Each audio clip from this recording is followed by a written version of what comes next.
Bee.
Well, y'all ready?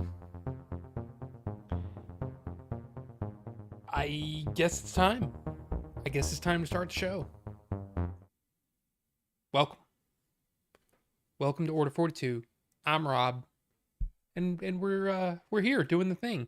And yeah, my eye's still messed up. Went to the doctor and now I have to put a bunch of crap in my eye. So, yay. Yeah, one of them is just eye drops.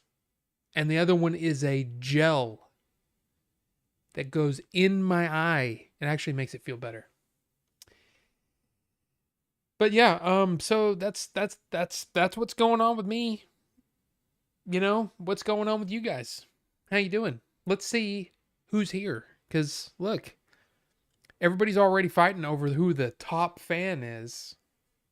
I don't know if that's a thing. I don't think it matters. Stop Falcus was first though, saying how. And I'm not sure where that started. And then Cosma came in with who, and then why. I said why, and then what. I don't know. But Ninjinzu was second, and he said Ghost Ship Ninja Turtle Time Loop was insane. Yeah, last night on the whole member thing, you guys, the members voted for this movie from 2009 called Triangle, and we watched it, and it was a weird movie. It was a weird freaking movie, but I kind of liked it, and we had a good time. We hung out for a little bit after. It was good. It was a good time. But anyway, what has Rob been watching? Well, we'll get to that. We will get to that here in a bit. Because I put on here pickups. There's no pickups. There's nothing new this week, unfortunately. Yeah, it's all in transit. I've got two things coming, one coming Saturday, one coming Tuesday. And there's stuff, this is stuff that I pre-ordered at least weeks ago. I don't know when. A long time. So anyway, Robert Rivera, how's it going? Good to see you, sir. It's been a while. Been a while since I saw you. I like how he does the old TBS time. Sets the time for 7, but starts 3 minutes earlier. Well, here's the thing. I figure 7 o'clock is when the show should start. But if I started at 6:55, then it, if people have notifications, oh yeah, the show's starting, and it's kind of one of those things. I don't know. Is that bad that should I start it at 7? Should I start the wait? You know what I mean? Is it better to see it say starting shortly and then I start it after 7? I don't know. Because otherwise, what's the point? I don't know.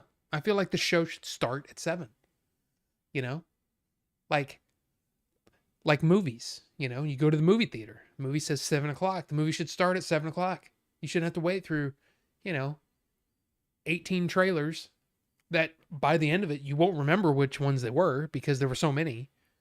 And then commercials for cars and for soft drinks and things that you don't need.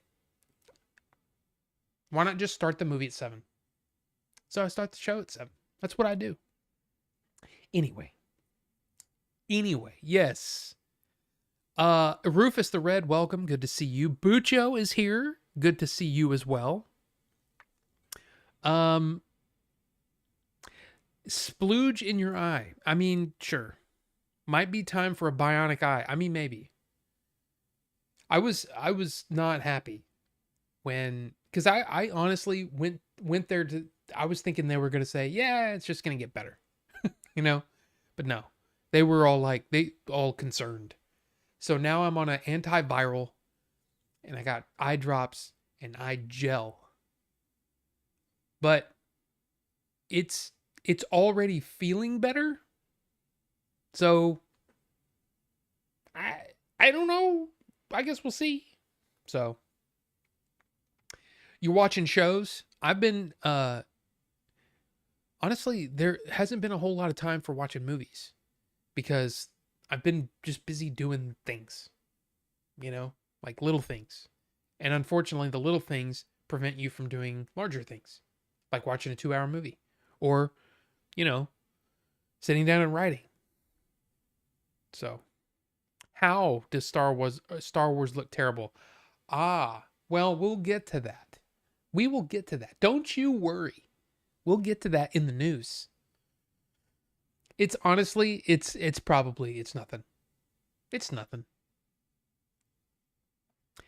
Heat ray and X-ray vision. I mean, take away the pain from the news. Knights of Old, welcome. Good to see you. It's been a while.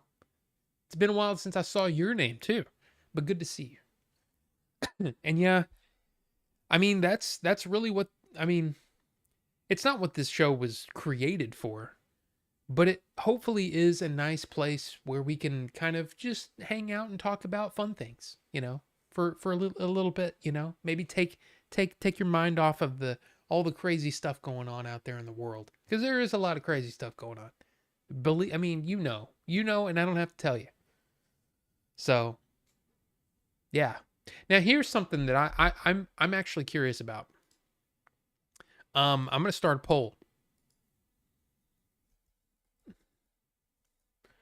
and I'm just curious what the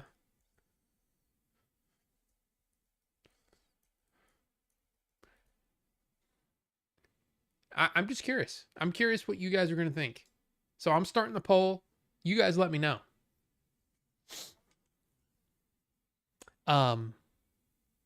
Because man, it's hot out there. And we tried to do we were trying to do the goal was to do 9 miles on Sunday. We didn't end up doing, I think we ended up doing 5, but it was the only reason that we stopped because we were still on pace to do the thing. But the problem was it started raining.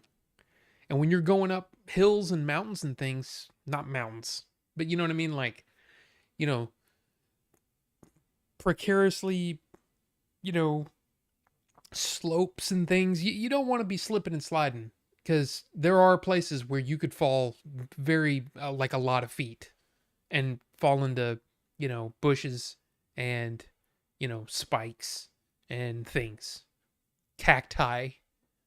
So we just decided that we were gonna have to stop. We were gonna have to stop the thing. So we only did 5 miles, which is kind of a bummer. But I like the way you do it. Preview music at 1855. Rob himself on screen at 1900 as advertised. I mean, that's the way that I feel like people should do it. You know, you should get on there early. But then a lot of people, how many people are late? How many people do you know that are just late all the time? Because I know a lot of people like that. I'm one of those that I always like to be early. And so that I'm there at the time that I said I was going to be there, or the time that you said that you wanted me there, right?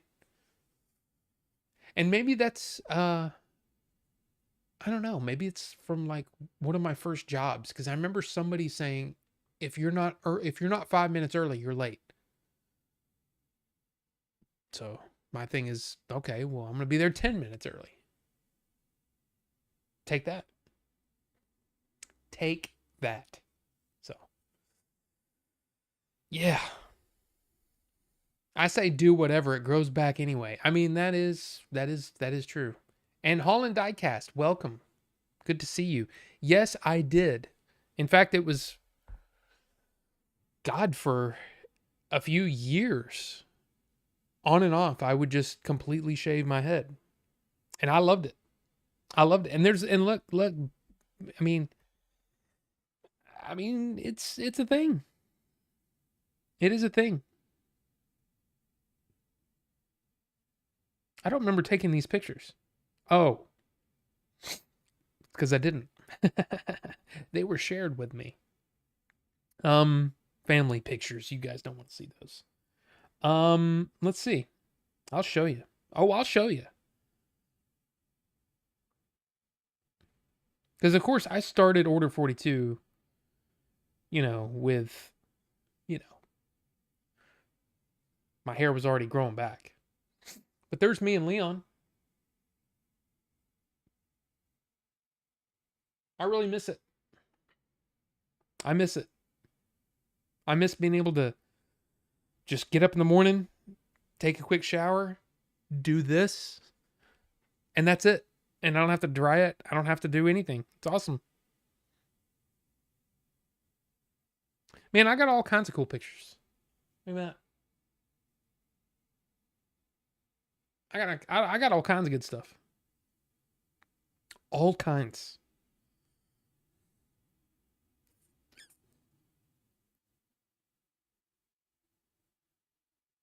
Man, it's neat seeing some of these older pictures.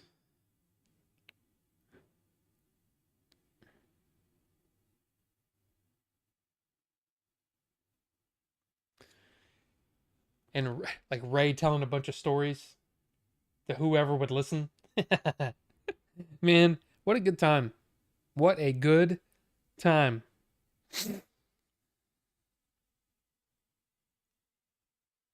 Freaking Joe.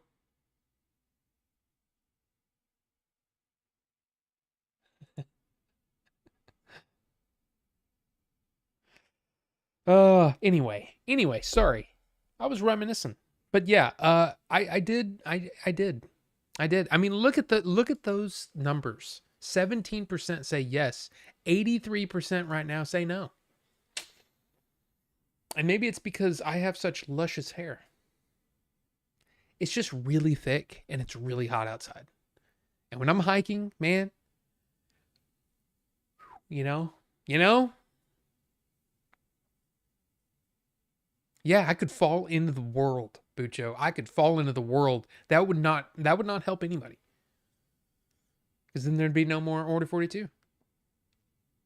I don't know. Rufus says he tries to be 15 minutes early at least. That's what I try to do too. I mean, 10 minutes is good. Like for a doctor's appointment, I'm usually going to be sitting there 15 minutes after the time anyway. So I might as well not waste my time and be there like 30 minutes early. So that's how I do it anyway. I don't know. So yeah. I was late from 17 to 36 for everything, and it pisses me off that I was like that. Just unmotivated. I mean, I don't know if it has to do with motivation. I just think it has to do with, planning, you know? And you have to have it's almost like you have to have importance on being there early. And it's a different way of thinking. But not everybody's taught that. Not everybody is expected to do that, like if you're not expected to be on time anytime in your life, pretty much, it's one of those things. It's one of those things. So yeah. I don't get any extra for being early since I'm salary. Now that I can understand. I can totally understand. I mean, there would be times when I would, just waltz in 15 minutes late when I was on my salary jobs, but nobody cared because I did the work of 74 people. Not really. I wasn't that good. I was good, but I wasn't that good. You know? But it's like I mean, that was one of those, man, the job that I had was kind of awesome in that as long as you got your work done, you could come and go as you please. Hey, I'm going to run to, like there was one time where it was like there was something, it was something like grocery related that I had to go get. And it wasn't cold, it wasn't frozen or anything like that. It was just something that I needed to go get. And I didn't want to stop on the way home. So I said, "Hey, do you mind if I run over to such and such and get the thing?" He's like, "Yeah. Pick me up a 20-ounce Coke while you're there or whatever, And I was like, all right. Hey, I'm making a grocery run. Anybody want anything? Yeah, give me a thing, whatever. And it made it a thing where, hey, a little extracurricular activity in the middle of the day because I'm not doing anything. I did that stuff all the time. It was awesome. It was great. I mean, the job was rough the rest of the time, but that was cool. Yeah, give me a thing of beef tips. So someone is talking himself of doing it. I mean, look, Cosmo, here's the thing. Or Octavius, as you're, as you used to be known. Yes. Seriously, we were about 3 miles in on Sunday, and I was thinking, yeah, I think when I get home, I'm going to shave my head. And then April said the thing that every husband knows when a wife says something like this, it's a thing. You're going to have to deal with it. Because she said, I mean, I guess do it if you want to. Which means I don't really want you to do it. But if you're going to do it, I mean, there's nothing I can do to stop you. And it's one of those things where it's like, damn it, why would she have to say it like that? Because now I know. I know that she doesn't want me to. I don't know. I just think it's so much easier, man. And it's so much cooler. If I could shave my head and then grow it back, for her immediately, then I would. I don't know. The ones who didn't listen to the stories have the IQ of a jellyfish. Yeah, exactly.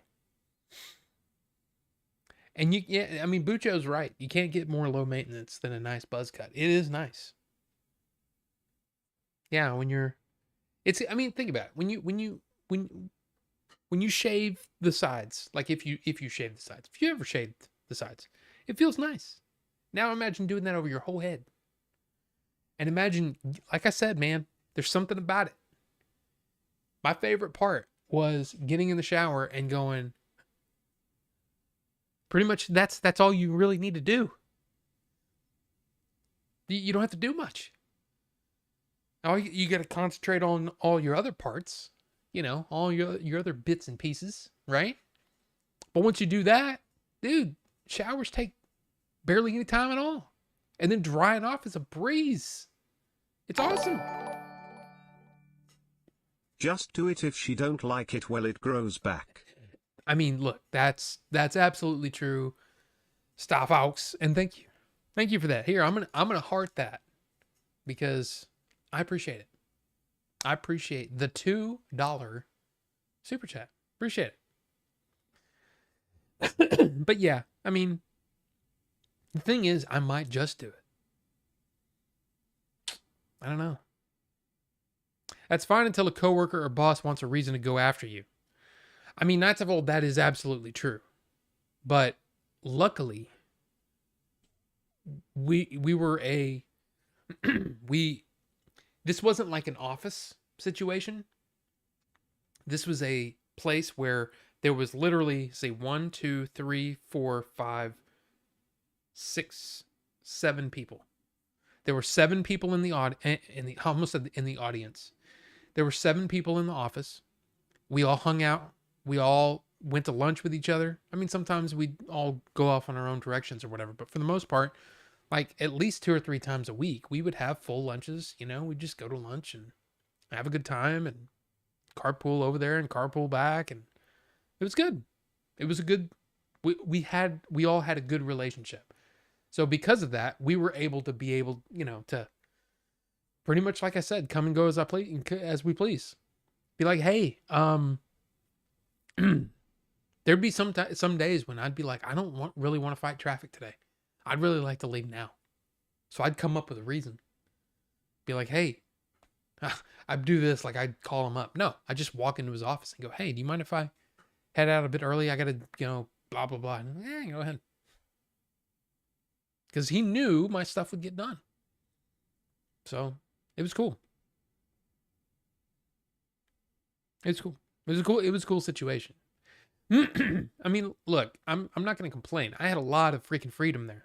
The problem was when the company decided to take us from this company that we were working for over to this other company, a lot of things changed and my workload doubled. Like almost literally doubled. And I would have to work faster and I would have to work longer hours. I went from working, I'm going to be honest with you, less than 40 hours a week. Because there would be times when I'd just be sitting there watching crap on the internet or listen to music or whatever.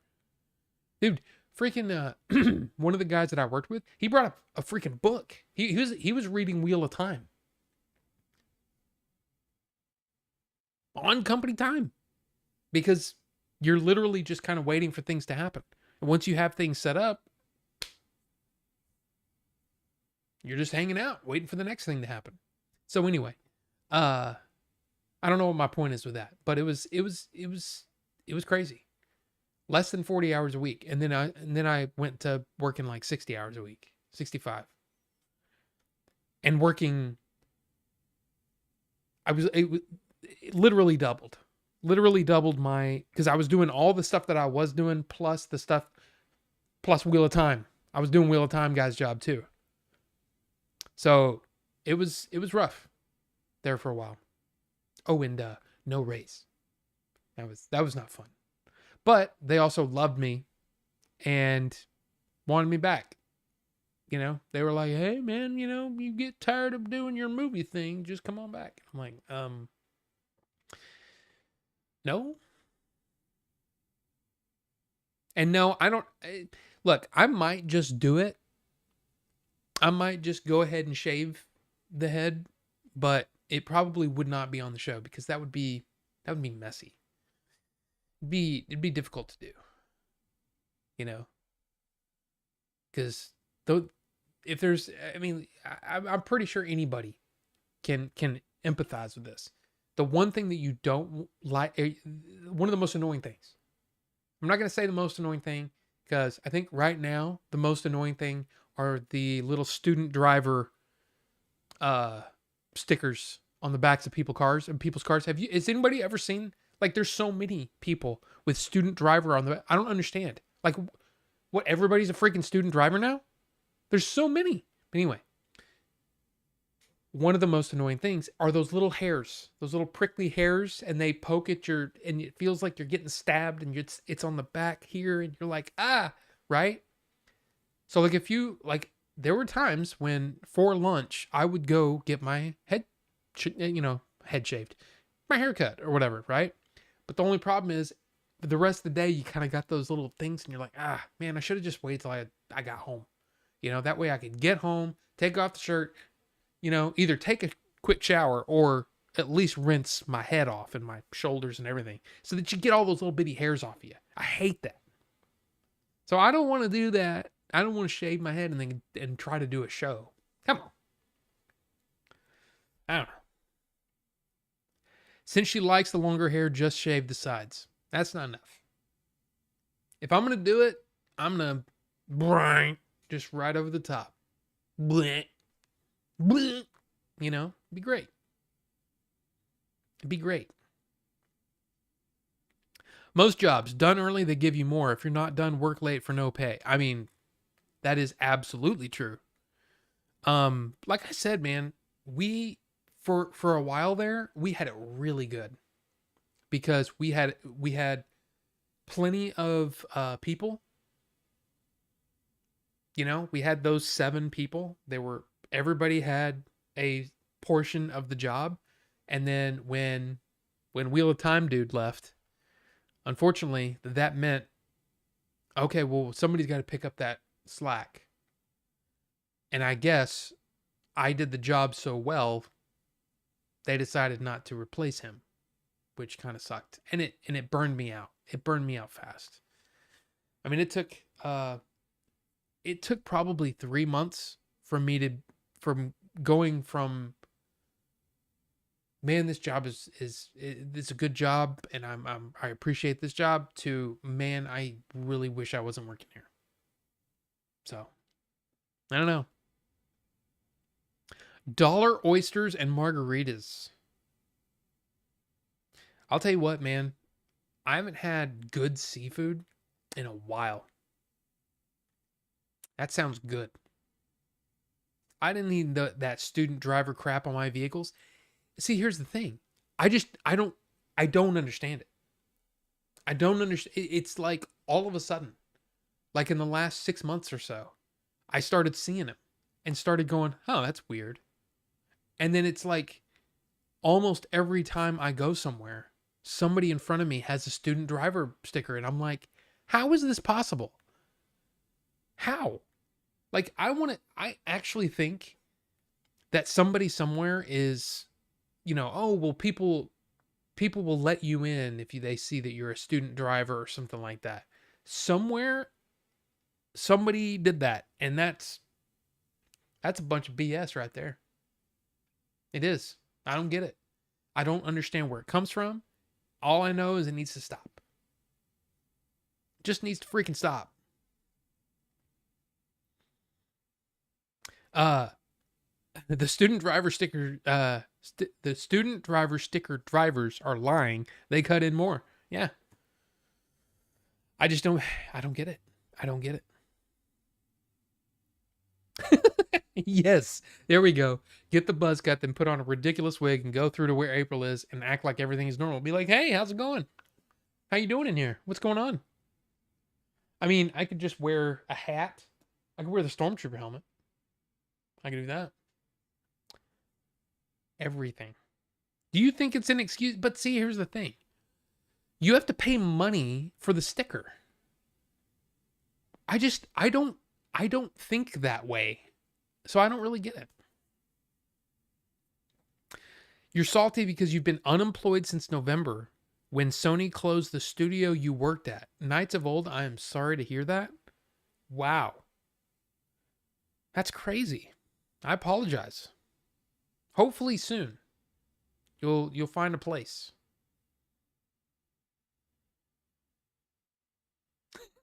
Yeah. You made one of the classic mistakes. The first being, of course, don't get involved in a land war in Asia, but only slightly less well known is don't be awesome at your job. That's true. I mean that's true. That's absolutely true. But this is the situation I've told you before where, you know, what did I say? It was like 3:30 and I had just got an email that basically meant that I was going to be working until probably 10 p.m. that night. And my boss wasn't there. It was just everybody that was kind of like in my same position. I slammed my laptop shut, threw it in my bag, got up and started walking out. And I said, I can't believe I still work for this effing place or something like that. I said it loud and I said it like it was ridiculous. And basically stormed out of the place, jumped in my car. And of course, you know, you guys know my car. And I peeled out of the parking lot. And about 2 miles down the road, I went, that was probably a mistake. That was probably a mistake, but I'm committed now. So I guess I'll just go home. And I knew that I was going to have to work late, you know, and it was one of those things where you did all the work to get it to this point, and then this idiot decided, oh, we're going to throw in this new wrinkle into the situation that basically means all of that work was pointless. So not only did I waste my time, but now I've got to spend more of my time doing this new thing. I was angry. I was angry. It's not an excuse, and it's ridiculous behavior. I was way too old to act like that. But then less than a week later is when Billy called and said, "Hey, we're going to make a movie. Do you want to be a part of it?" So I guess it all worked out.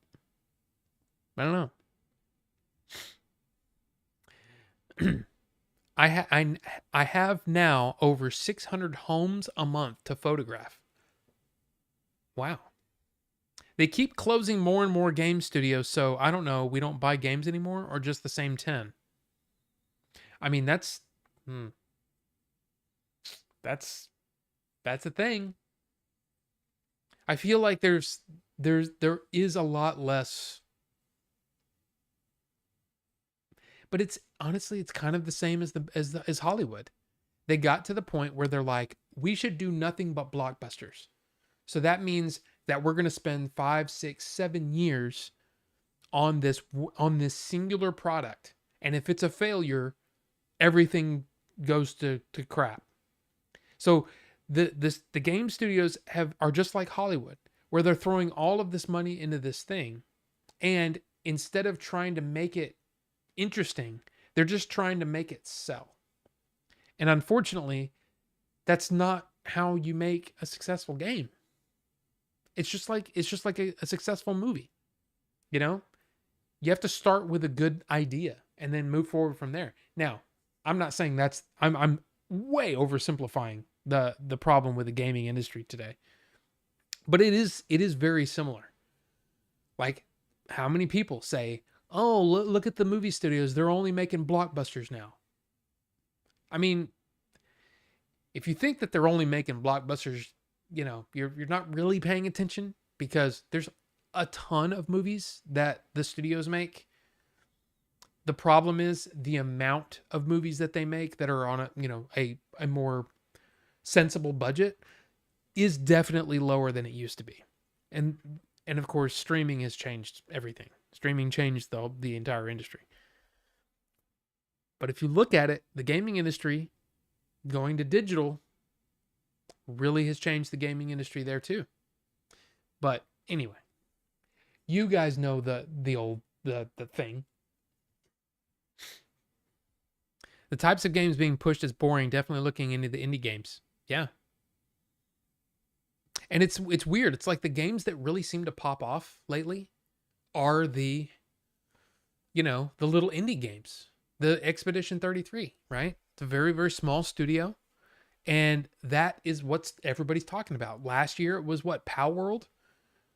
I mean, it's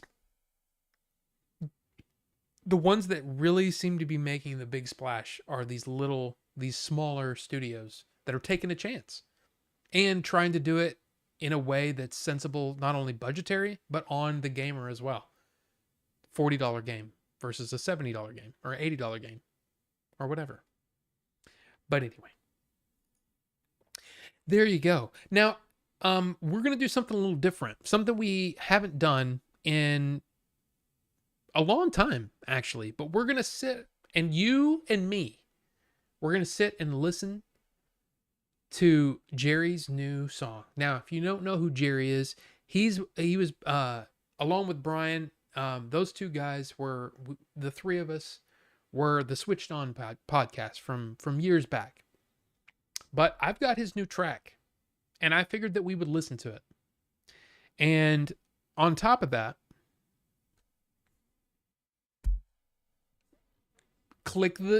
if you want to do the thing, click that little, or click it. Do the QR code. It'll take you right to his Bandcamp page. And of course, if you don't want to do that, I set up this thing. Nightbot, please, will you? Nightbot, please. Nightbot. Thank you. There you go. There's a link. So here we go. This is the first song off of the new album that comes out, I believe, next month. And Jerry is here. He's what is it? The Holland Diecast. For some reason, I was like, it's not Dying Holocaust. Holland Diecast. But here's the song, and we're gonna listen to it. Okay, so let's take a break, chill out for a minute, and let's listen to this new track. Here we go.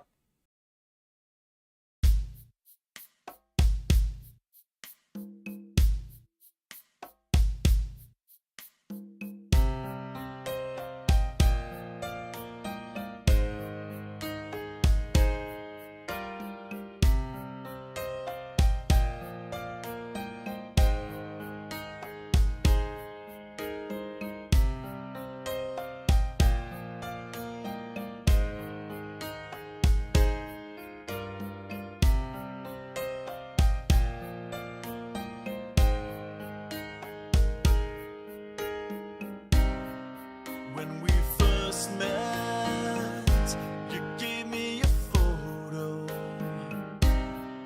just a little of you, for me to remember. I know every curve, every line, every detail, placed under my pillow, hoping for dreams to come true. Always in my heart, though we're miles apart, I'm looking at pictures of you in hopes that my dreams will come true. Though they're torn and fading away, my heart is still beating like you're still here today.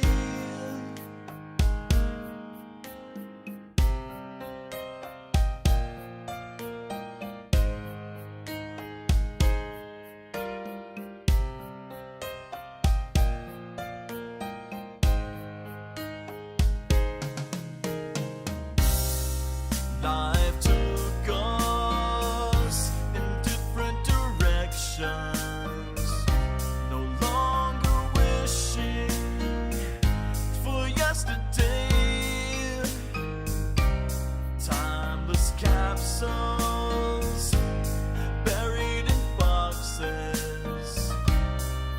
Now your face rarely in my dreams, always in my heart, though we're miles apart. I'm looking at pictures of you in hopes that my dreams will come true. Though they're torn and fading away, my heart is still beating like you're still here today.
Well, there we go.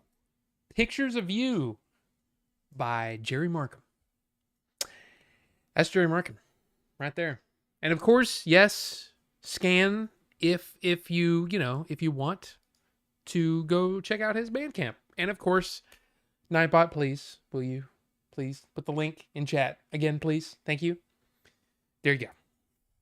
Yeah, I think it's cool. And he has been working hard. He's been sending Brian and I, he's been sending us updates of the stuff he's been working on. So there you go.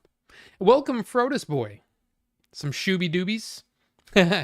Well, it's weird because it's funny that Ninjinzu actually said Phil Collins. I think Phil Collins and Howard Jones are probably his two biggest influences. I could be wrong, but I'm pretty sure those would probably be his two biggest influences. Now, I think what we're going to do is we might do a thing next month when the album comes out, releases. So there you go. It's cool stuff though. I think Jerry is super, super talented. If you listen to the old podcast, which, there's only, a few listeners of that old podcast left, at least in the old Order 42 show stuff. There's Bonobo Juice, there's Cosma, and there's Bucho. You know how talented Jerry is. So to hear it, a finished track and all that kind of stuff, it's fun. It's fun to hear. So there you go. Pictures of You. And when the album comes out next month, hopefully we'll have him on the show. We can just chat a little bit. It could be fun. Be like almost like a release party type thing. But we'll see. We'll see how that goes. Yeah. Yeah. I'm telling you, he's got some stuff that will definitely rip your heart out a little bit, But he's also got some real fun stuff too, So, in fact, I've played some of his stuff on this here channel before, and some of it's really fun. like that one with there's 8 words in the title and I can't remember the name of it, but that one's fun. But anyway, so yeah, it may be your thing, it may not be your thing, but I just say, hey, give him a shot. Now, I just realized that I didn't set up everything on the show today because I'm an idiot. So I'm going to do that right now, and boom. Okay, now that's set up, so we don't have to worry about it. Now it's set up. It's all good. It also hits a certain spot when you followed the Jerry story for almost 2 decades, so I'm pretty biased. Yes. The solo part is what I used in your birthday video.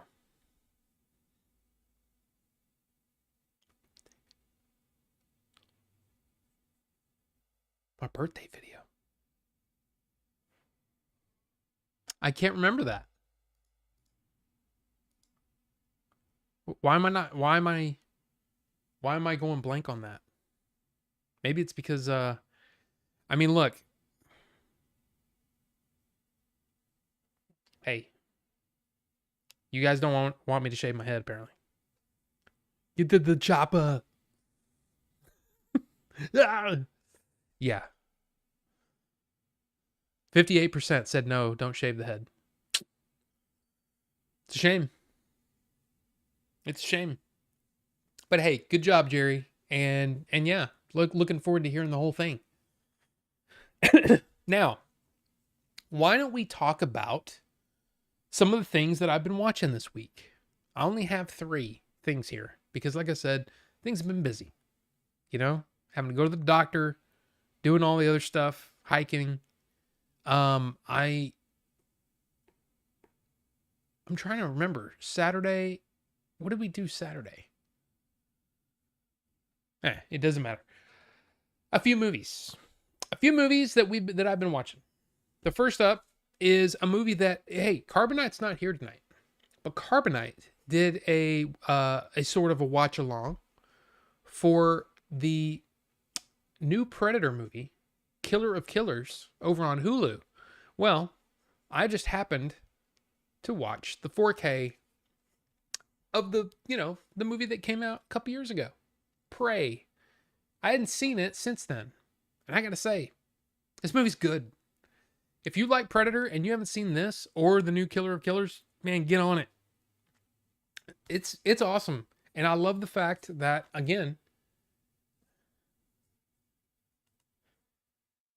the Comanche audio track is there as well, which I think is really cool. I mean, I have to say the special features are a little, there's not a whole lot there, but I did enjoy going through this. I especially enjoy Amber Midthunder in this. I think she was really, really good. And I loved seeing her in Novocaine earlier in the year. I thought she was good in that too. But yeah, fun movie. If you haven't seen it, go watch it. It's on Hulu. If you have Hulu, you can go watch Prey. Definitely in the Predator universe, really a lot of fun. Go watch it. It's great.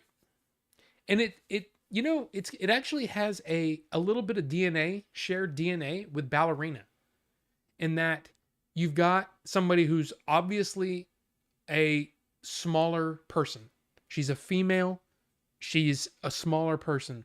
How would she deal with a situation like this? She has to be smart, and she has to use her size to her advantage, and she does.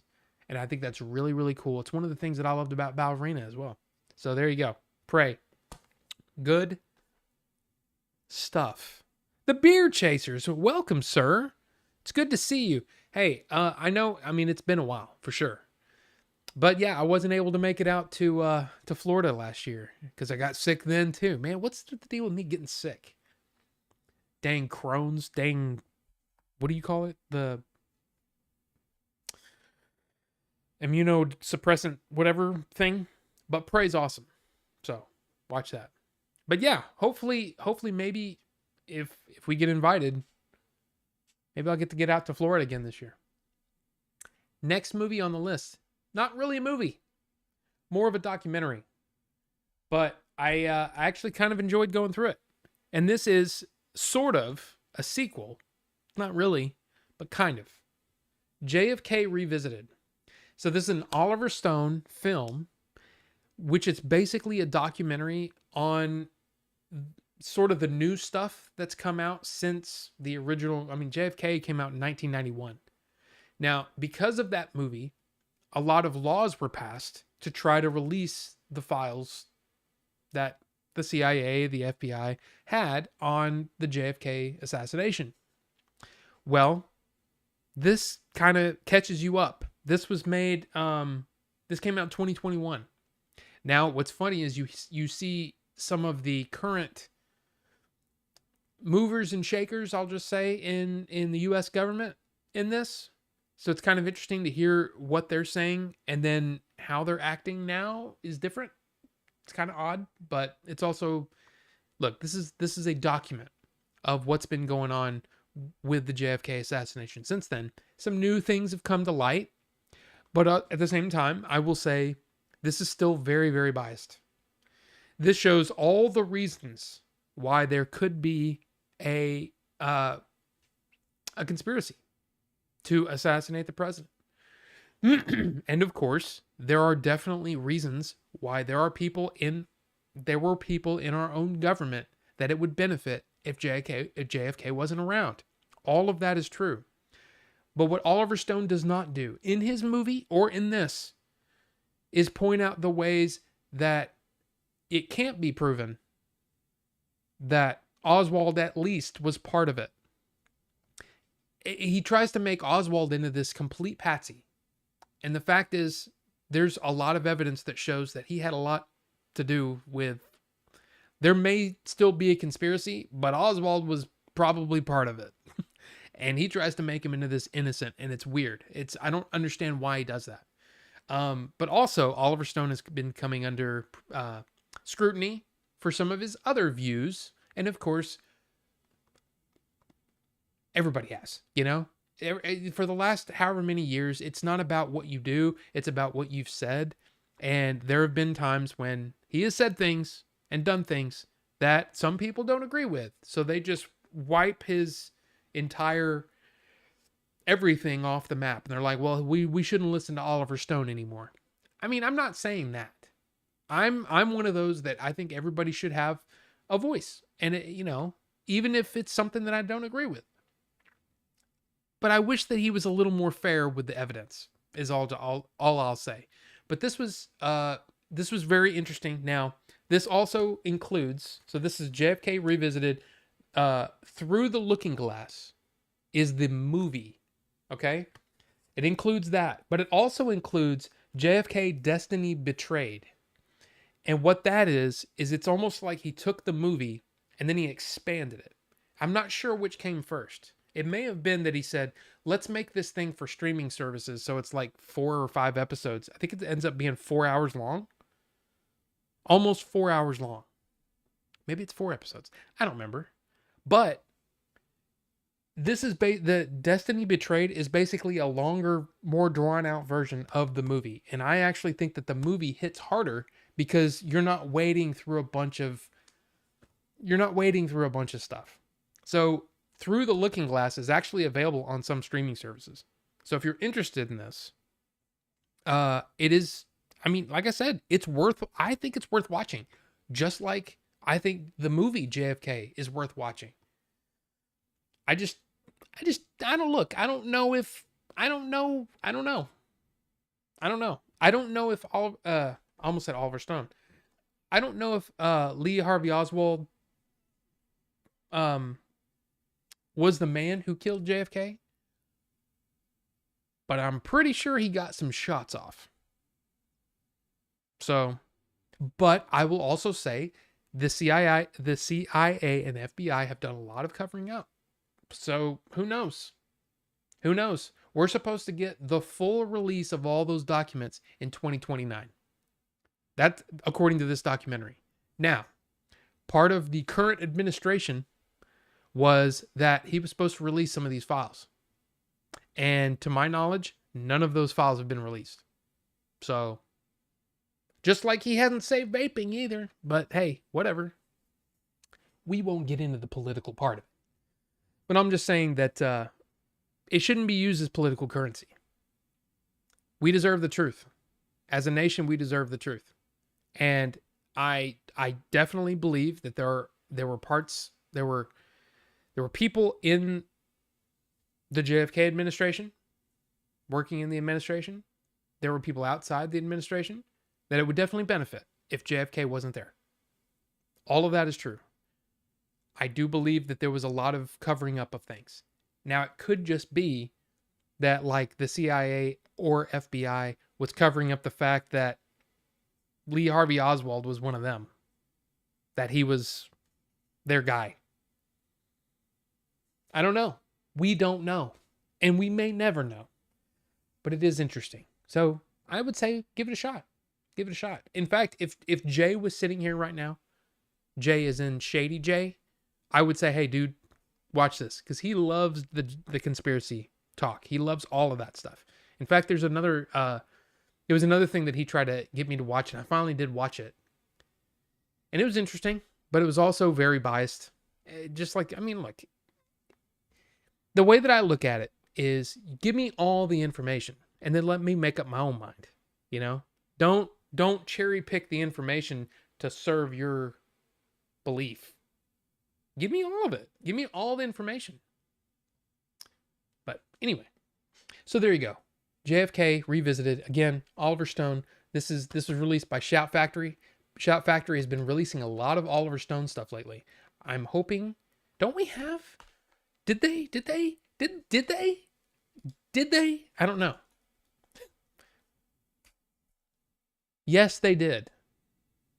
I need to buy this because I love this movie. I thought it was great. I thought it was really good. So I need to get that because it's good.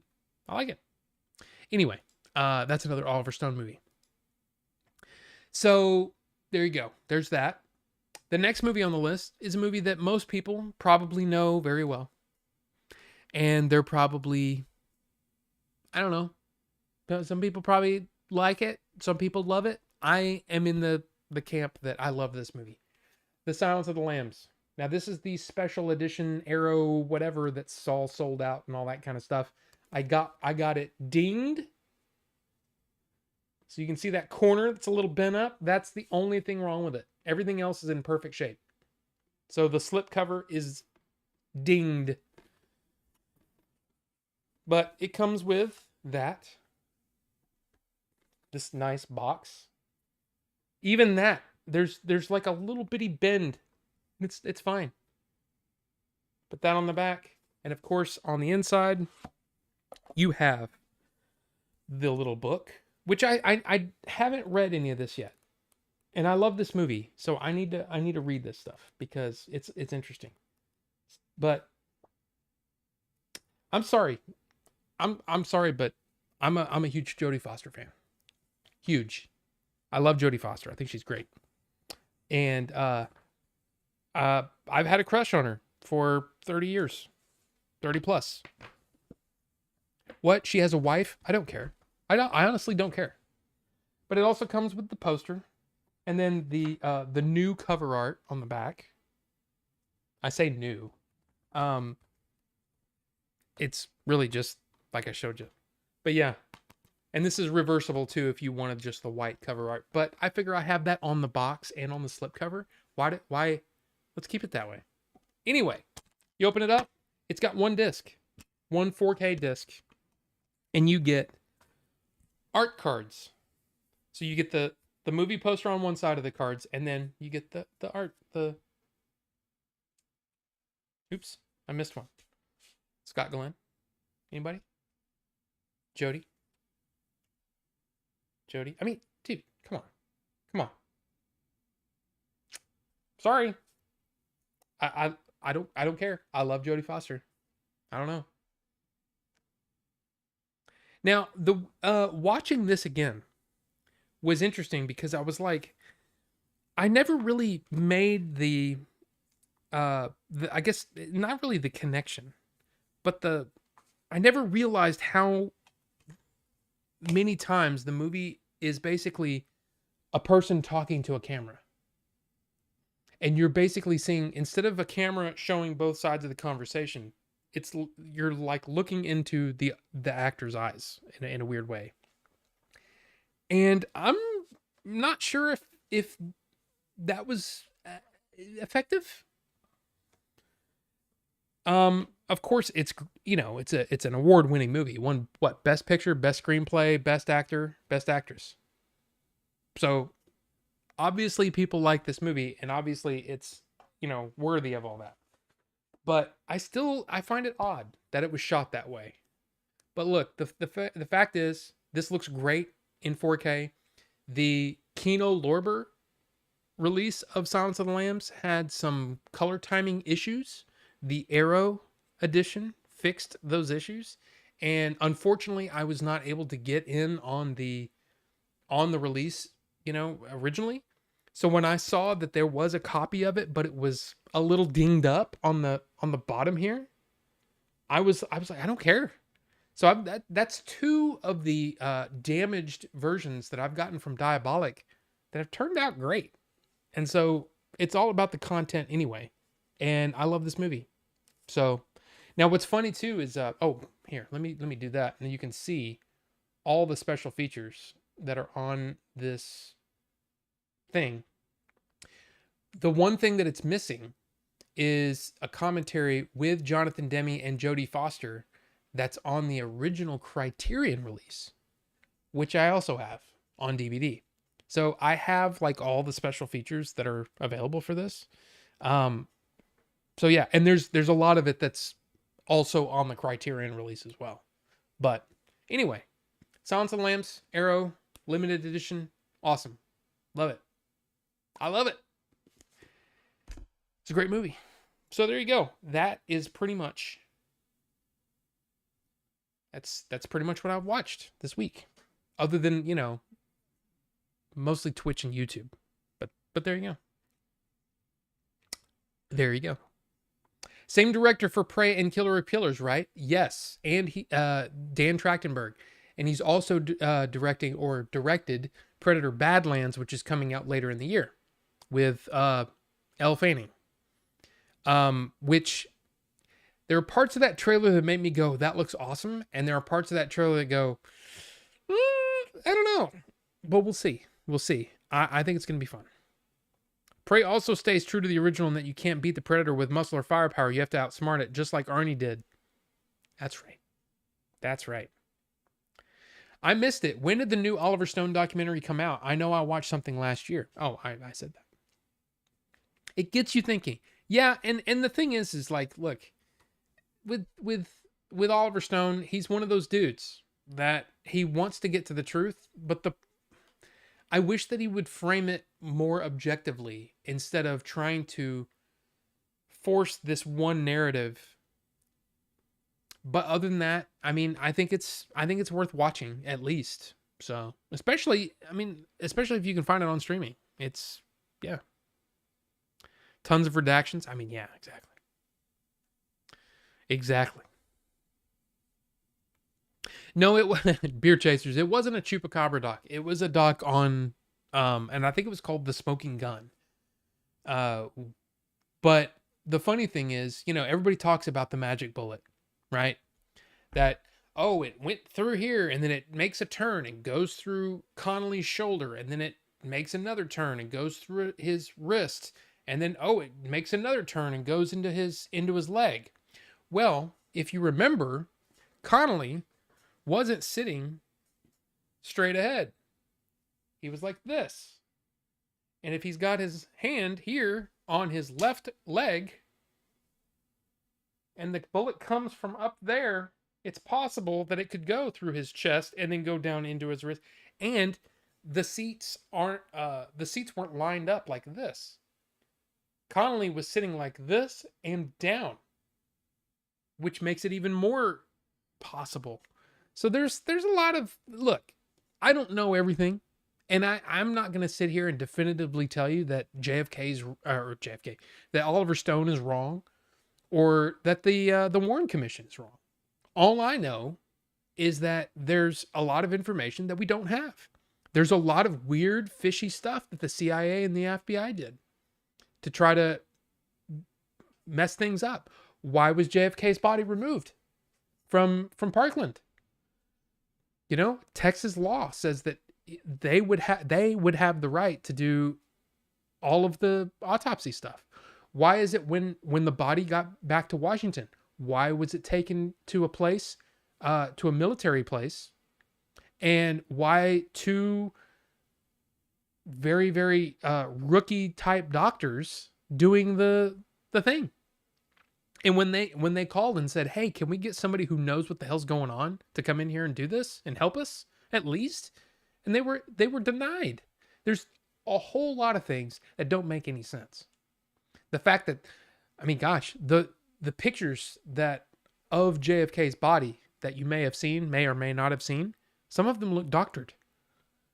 I mean, if you've seen the Zapruder film, you can see what happened to his head. And the pictures that they show don't show the same thing. The fact that JFK's brain, when they took out his brain, that's part of the autopsy, right? That it supposedly weighed more than the average male brain. Didn't anybody watch the Zapruder film? Because when he got shot, there was a lot of stuff going everywhere. I'll just say. So who knows? It's a crazy thing. But it's interesting. To me, it's an interesting conversation to have. This is definitely an interesting documentary. But like I said, if you have the choice between the two, I would go with the Through the Looking Glass, because it's just more concise. I think here he gets, just like anybody that gets excited, they give you too much information, and it's almost like, okay, now you're losing me because you're beating me over the head with all of this info. I think it's a clear vision in the Through the Looking Glass. So there you go. And there's also, there's on the where is it? Oh, it's down there. the original the original Shout release that came out last year for JFK, it's like it's got the director's cut, it's got the original cut in 4K and all that kind of stuff, right? There's a lot of documentaries on that are great too. So there you go. She looks like she makes a mean sour cream dip. If you're talking about Jodie Foster, I bet you she does. I don't even know what that means. I prefer the sequel noises of the sheep.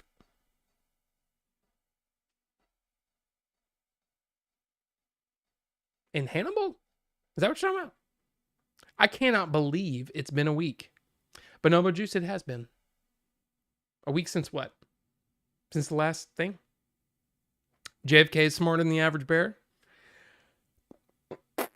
I don't know what y'all are talking about.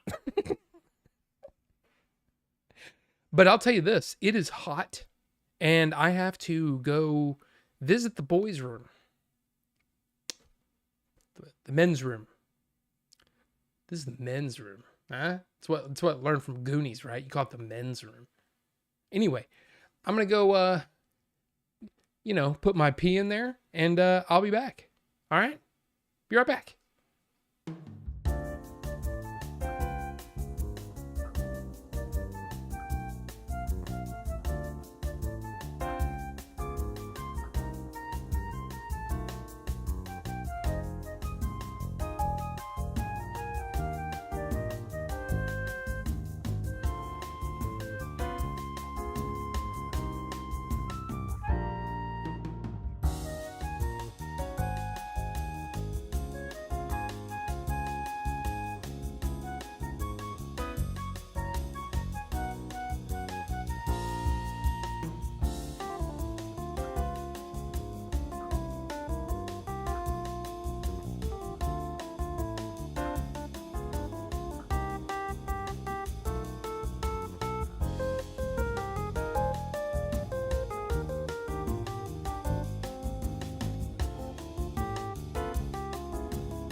Hi.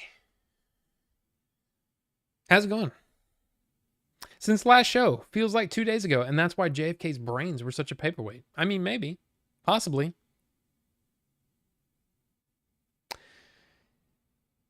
Y'all didn't hide very well, because I still see you. But how is it going with you, Bonobo Juice? How's it going with you? Because that's what we'd all like to know. Oh, and by the way, yes, I will mention that the member get-together last night was really fun. We watched the movie Triangle from 2009, starring Melissa George and Liam Hemsworth and some other people. I can't remember. But it was a fun movie. It was a fun movie, and yeah. I think we had a good time. And then we hung out for a little bit afterwards and talked and stuff. It was fun. So there you go. Do you think Rob should go for a nice, cool, low-maintenance, pleasant buzz cut? I mean, it would be great. It would be nice. I'm just saying it would be nice. I've been wearing Misfits bullet patches since before I even knew about Kennedy. I mean, Rufus, yeah. I mean, it's something that's just been a topic of conversation since, I mean, as early as I can remember. And different people have, man, they have very different views. Get a mid-taper fade. See, my problem with that is my hair sticks out. And so it makes, like, if I look straight ahead, the reason that this is like it is because I put a little water on it and it kind of freezes it. But man, if I don't, it looks like it's big. I have big. And I can't grow sideburns. This is as much as I can grow. And it's not even a sideburn. It's just not. I think he looks dapper as funk with the current style. Well, I mean, I appreciate that. But it is very hot. And, hiking multiple miles per weekend. I sure would like it if I didn't have to worry about the hair. Because all the heat goes way up here, and then it's like an oven coming off of the top of my head. And my eyes still bother me. But anyway. So what else is going on, guys? What else? Should we... Actually, you know what? Screw it. Let's talk about this. I want to talk about this. Buzz it, G. I mean, maybe. Maybe I might just do it. I don't know. I might just say, hey, I'll be right back. And I'll just... No, I'm not going to do that. But... Oh, wait. You should see my feet. My friends call me Ladyfoot. You shave your feet? The end of the original United States, the coup was successful and the nation was lost. We're just now seeing it. I mean, look, Rufus. That could be true. I mean, you may be right. You may be right. I don't know. That's an interesting thought, though. That we lost control of the country years and years ago. But anyway. So, you guys know that I, made a movie. I helped make a movie, I should say, with Adventures in Game Chasing. And then I'm currently working on the next one. Wrote the script. Billy's taken that script and he's trying to get us funding. And so that's where we are in the process right now. It's very exciting. It's exciting, and because we don't know what's going to happen. It could be great. Something might go wrong. There's all kinds of things, but it's an exciting, nervous, fun time. But one of the things that I showed you, oh my gosh, I can't show this picture, but it's me, my sister, and my cousins. That's crazy. But it's from like probably 1980. That's so weird. That's great. So I'm like 4 years old, probably 3 or 4 years old in that picture. I kind of look the same, except more hair right here. Anyway. So anyway, yeah, working on the movie and all that kind of stuff. But last year, there was a Kickstarter for Chris Stuckman. He's another reviewer on YouTube, and his Kickstarter made it on a deadline, and he ended up making over $1 million on the Kickstarter, which gave him plenty of money to make this movie that he wanted to make called Shelby Oaks. I was one of the supporters of that, because when I see somebody, with passion that wants to make a movie, I was like, hell yeah, I'll put in a few bucks. Who cares, Well, They finished filming. And then what happened after that was even more interesting because they're putting the movie together, putting the finished movie together. Mike Flanagan. Yes, that Mike Flanagan. Life of Chuck, right? He just put out Life of Chuck, which, by the way, if you haven't seen Life of Chuck, man, what a great movie. Like, I think it's going to go, it's not going to make any money. It's going to do terribly at the box office, but it's going to be one of those movies that people find over the years and they're going to fall in love with this movie because it is such a heartfelt, great performances. I think Mark Hamill gives one of the best performances that I've seen in years. From him in years.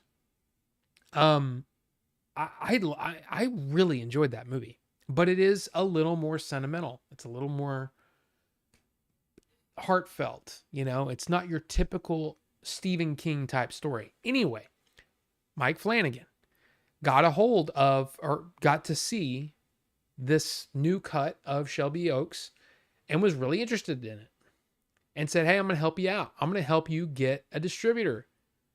And the distributor for Shelby Oaks is now Neon. Neon just put out The Life of Chuck. They also put out, you know, they did Anora last year, right? So yeah, they've been having a bunch of hits lately. But look at this. Neon horror flick Shelby Oaks gets reshoots and a new October release date. So here's the thing. Backed by a budget that initially came to $1.4 million, the film is now looking to improve on the reviews that came out of Fantasia Fest last summer. Stuckman himself was excited over the fact that Neon would show so much confidence in Shelby Oaks, saying, we were able to go back into the movie at a couple of key points and really punch up some particularly bloody elements. I can't even express how unprecedented that is for an independent filmmaker. So basically, they're trying to punch up this movie. So I think that's kind of cool. I think it's kind of cool. So there you go. Now, here's what's funny. The Joe Blow guys actually were able to see it and gave it a 5 out of 10, saying it's far from the brilliant debut one might expect given that Neon is giving it a major release it doesn't really deserve. Ooh. Eee. But the thing is, I'm still interested in seeing where this goes. You know, is this going to be a movie that I'm going to be proud to say, hey, I helped finance that movie, you know, with my $25 or $50 or whatever I ended up giving. I'm going to get a Blu-ray of it, I guess, at the end of it. And I'm supposed to have, I can't remember if I'm invited to a screening or not. I can't remember. Basically, it's whatever money level you get, you know, you get things. I don't remember what I chose. I'll have to look that up. But it'll still be interesting. I've been on their Discord getting updates from their Discord for a long time. I think this is cool. And I think it's neat. So I just wanted to bring that up. So there you go. Wait a minute. If that's the description, I'd say pour a pack of Easy Bake Oven powder on it and lick that shit off like Fun Dip. That's what I'm talking about. Rob's not going to know what I'm talking about. I'm talking about the top of your head on a hike, man. Oh, yes. Yes. Very hot. Very hot. You can say you made a movie if you didn't work alone. It's true. Not implicative of you working alone, and totally appropriate. I mean, that's true. One that wasn't Luke. I mean, look, Ninjutsu. I mean, look, people still argue over The Last Jedi, and I can say that yes, I'm probably one of them, but I don't think anybody looks at Mark Hamill's performance and thinks, man, he gave a bad performance. I think that one was probably one of the best performances he's given in a very, very long time. Now, you may not like what happened in the movie, but I think he did a great job regardless, but that's just me. Cult following is better for residuals. I mean, yeah. This is my movie look. So I shouldn't. I'm cutting some hair off. That's for sure. And it grows like a damn vine. So, I mean, this is only a month of growth and look at how thick and heavy it looks. I need to cut it down. I definitely need to cut it down. And this needs to heal because, I mean, I guess not really. There's makeup. He's cutting the bullet hair off.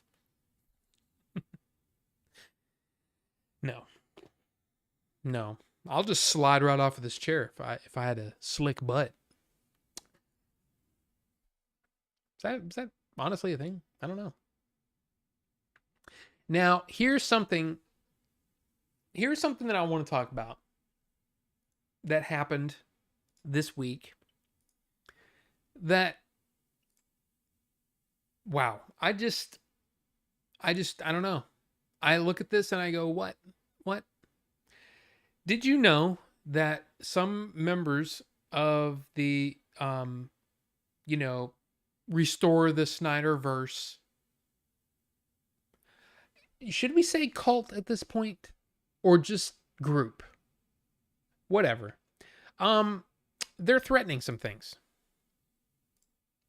They are threatening some things. This was in the Snyder Cut subreddit. So it says, stand up and fight for Snyderverse on July 11th. Fight for our Snyderverse on the Imposter Superman release day. Here's what we can do to make a difference. Number 1, post spoilers everywhere.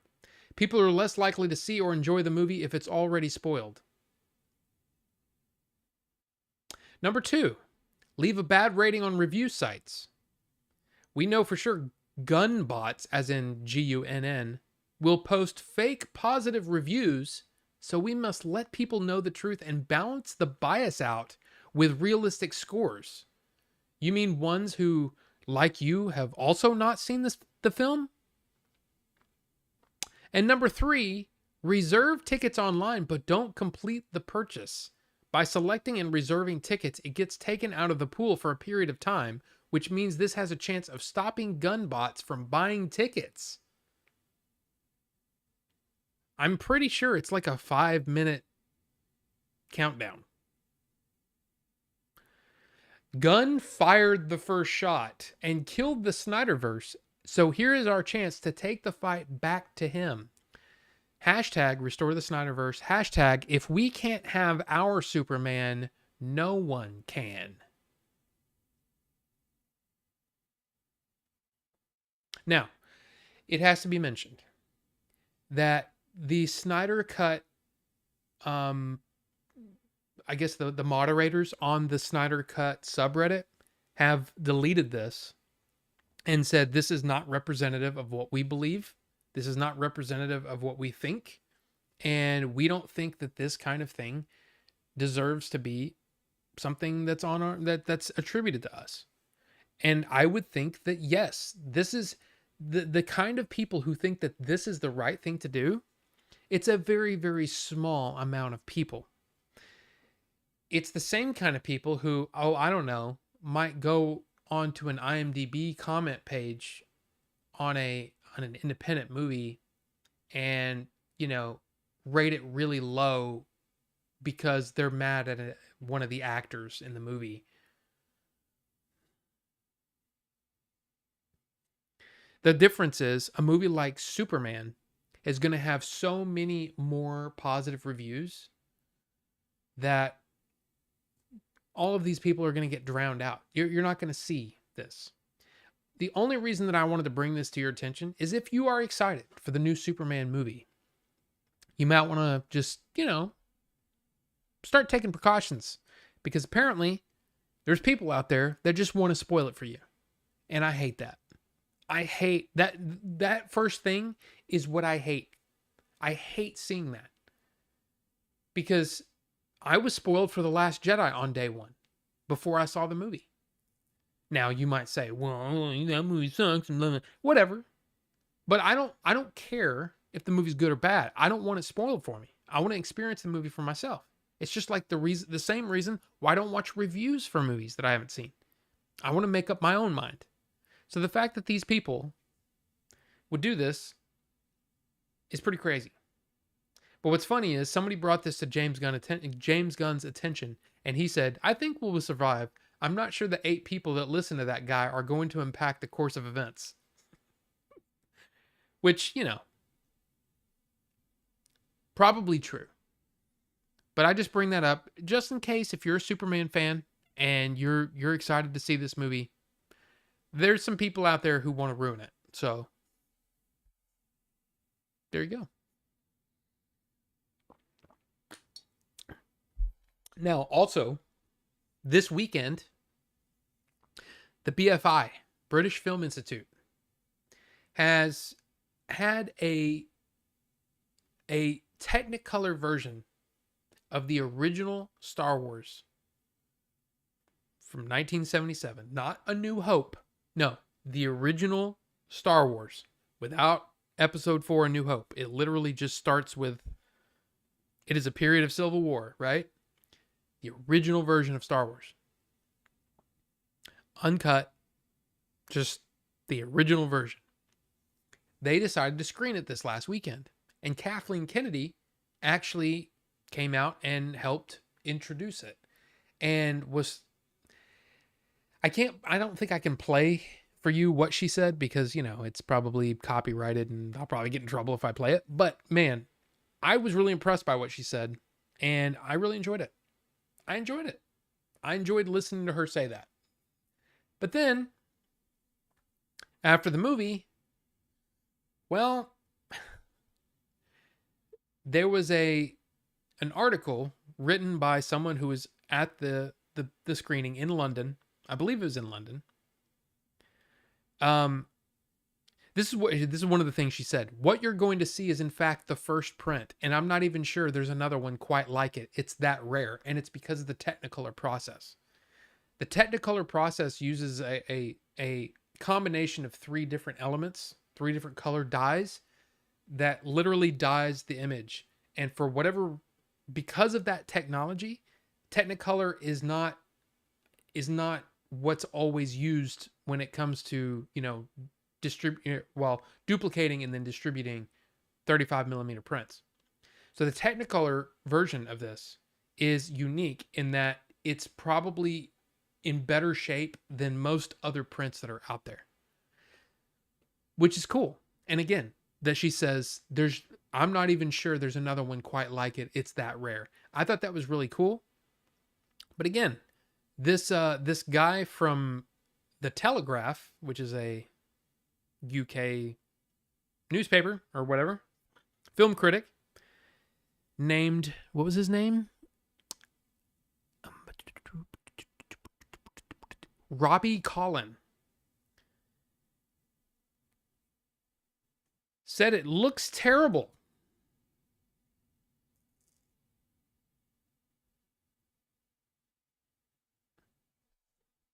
Now, I don't know how many of you have actually sat and watched the original uncut, no digital whatever, right?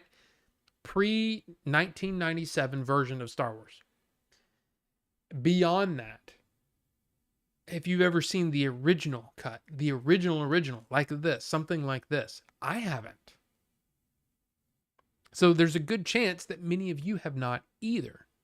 There's probably going to be things that over the years on different releases, there have been, updates to, cleaning up the image, to coloring the image. There's probably going to be a lot of things where this is going to look like a film from 48 years ago, right? I don't understand how somebody who's a film critic could go into something like this and go, this looks terrible. Here's more of what he said. He said, I felt like I was watching a completely different film. Joyously okay, now here's the thing. He calls it a joyously craggy, grubby, stolidly carpentered spectacle that looks more like fancy dress than grand sci-fi epic. That's kind of what the original looks like. When you take out all the digital effects and all the digital cleanup and stuff, the movie looks kind of rough. But it's part of the charm of that original version. He says, what does he say here? Every scene had the visceral sense of watching actual people photographed doing actual things with sets and props that had been physically sewn, I'm guessing sewn, and glued into place. The slapstick between C-3PO and R2-D2 looked clunkier and therefore funnier. The Death Star panels were less like supercomputers than wooden boards with lights stuck on, and so better attuned to the frequency of make-believe. It felt less like watching a blockbuster in the modern sense than the greatest game of dressing up in the desert anyone ever played. I don't know about you, but I want to see that. I would love a copy of that. A vlogger for Cinema Savvy, George Aldridge, who says he's seen A New Hope at least 100 times, said the screening was incredibly special, but likewise made him realize there are so many great changes to the Star Wars films. It's the ones we dislike that have always overshadowed them. See, here's the thing.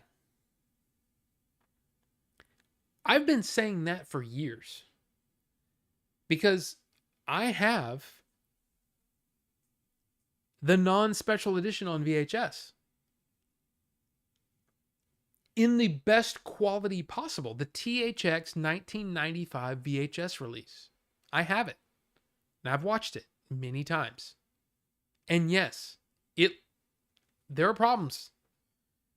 That the special edition made things so much cleaner, and it just makes it, in a way, it takes away the campiness of it, and you're left with just the story.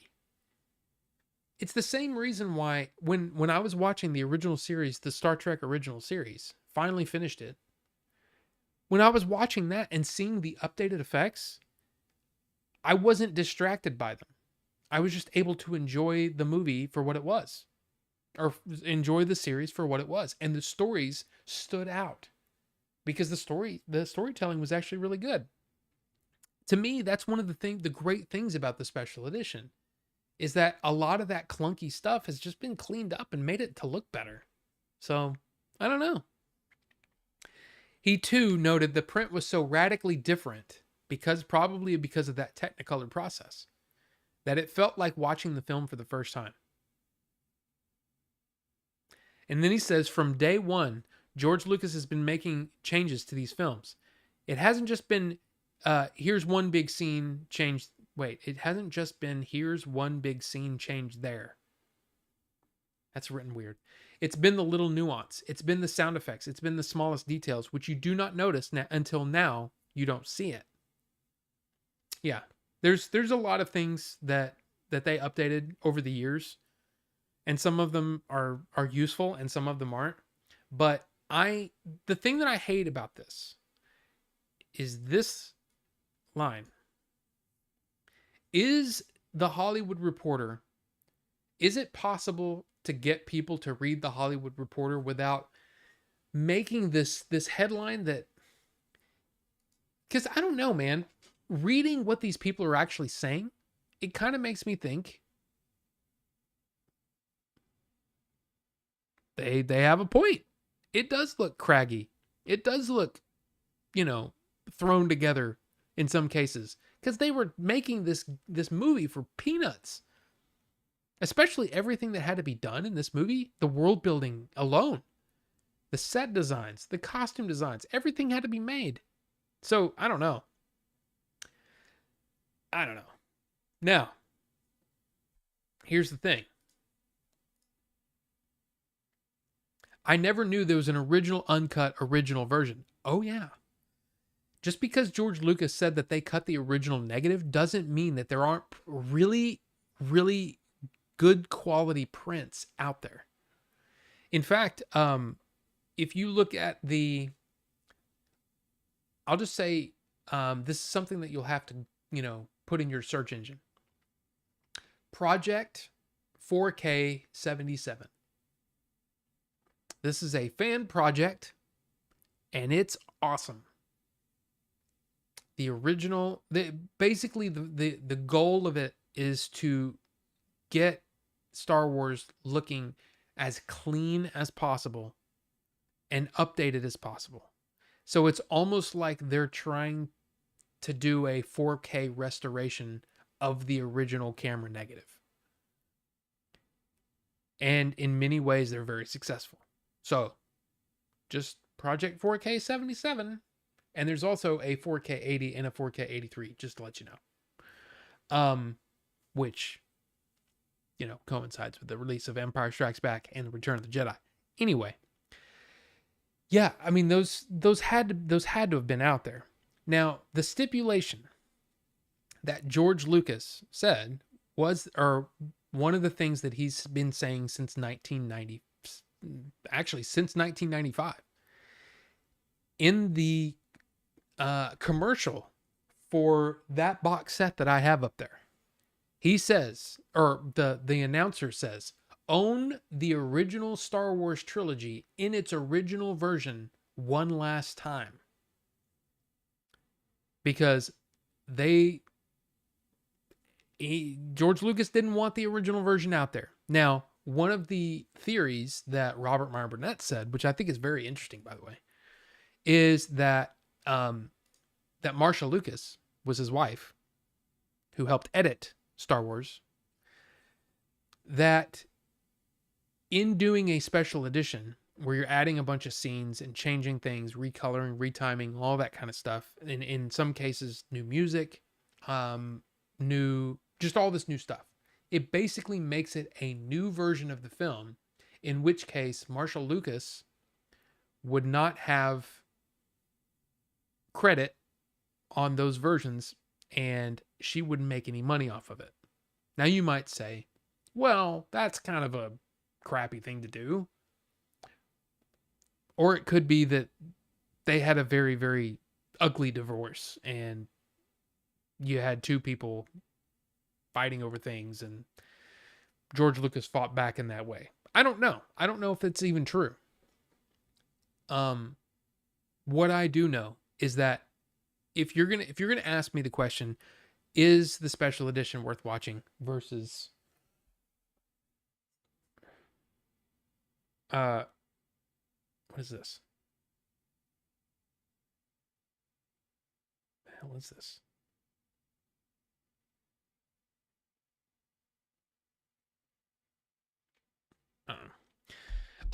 Sorry. If you're going to ask me which is better, the original version or the special edition, if you're going to ask me which one would I rather watch, probably the original version. But I can't deny that the special edition has many, many, many changes that I really like. I wish that we would get an original remastered version kind of in the vein of what Project 4K 77 is.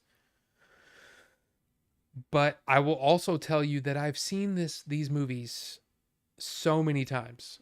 I can almost quote them line by line. I haven't watched them very much. The last time that I watched any of them is when I watched my copy of Project 4K 77.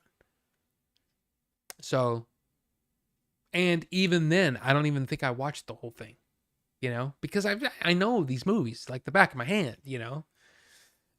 So yeah. But the real question is, what is it in the verbiage that went from when George Lucas signed over Lucasfilm to Disney? At what point can they possibly release a new version of Star Wars on disc, on digital, on whatever, that is the uncut original version? Because I guarantee you it's possible.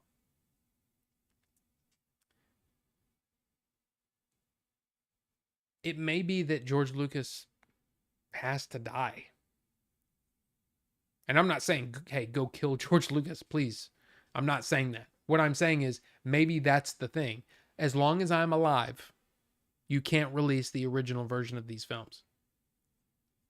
That may be the case. I mean, gosh, it could be what Kathleen's waiting on. Like, I'm not going to leave Lucasfilm until I can release the original versions. I don't know. It's interesting. It's interesting. But I don't know. All I know is I want to see this original version on screen. I think that would be really, really cool. And especially the original, like the original track, the original audio track. Because it's one thing to say, oh, well, I have the 2.0 track, on the Blu-ray or on the 4K or whatever. It's not the same. It's not the same as listening to it as the way that it sounds on a 35 millimeter print from 1977. There's no question it sounds different. I want to hear that. I wish I could have been. I wish I could have been. I wish I could have gone to that to that release. I think that would have been so cool to sit there and watch that movie in that way. Because again, I know that movie so many, man, I know so many things about that movie. I've read so many things about it. It would just be cool to see it in the original uncut version on a big screen. It would be awesome. But I don't know.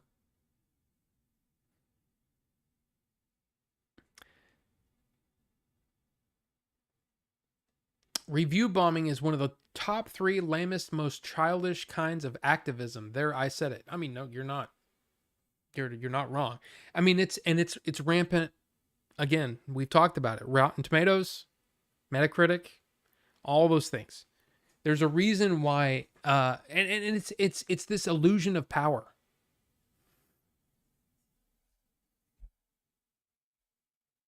It's this illusion of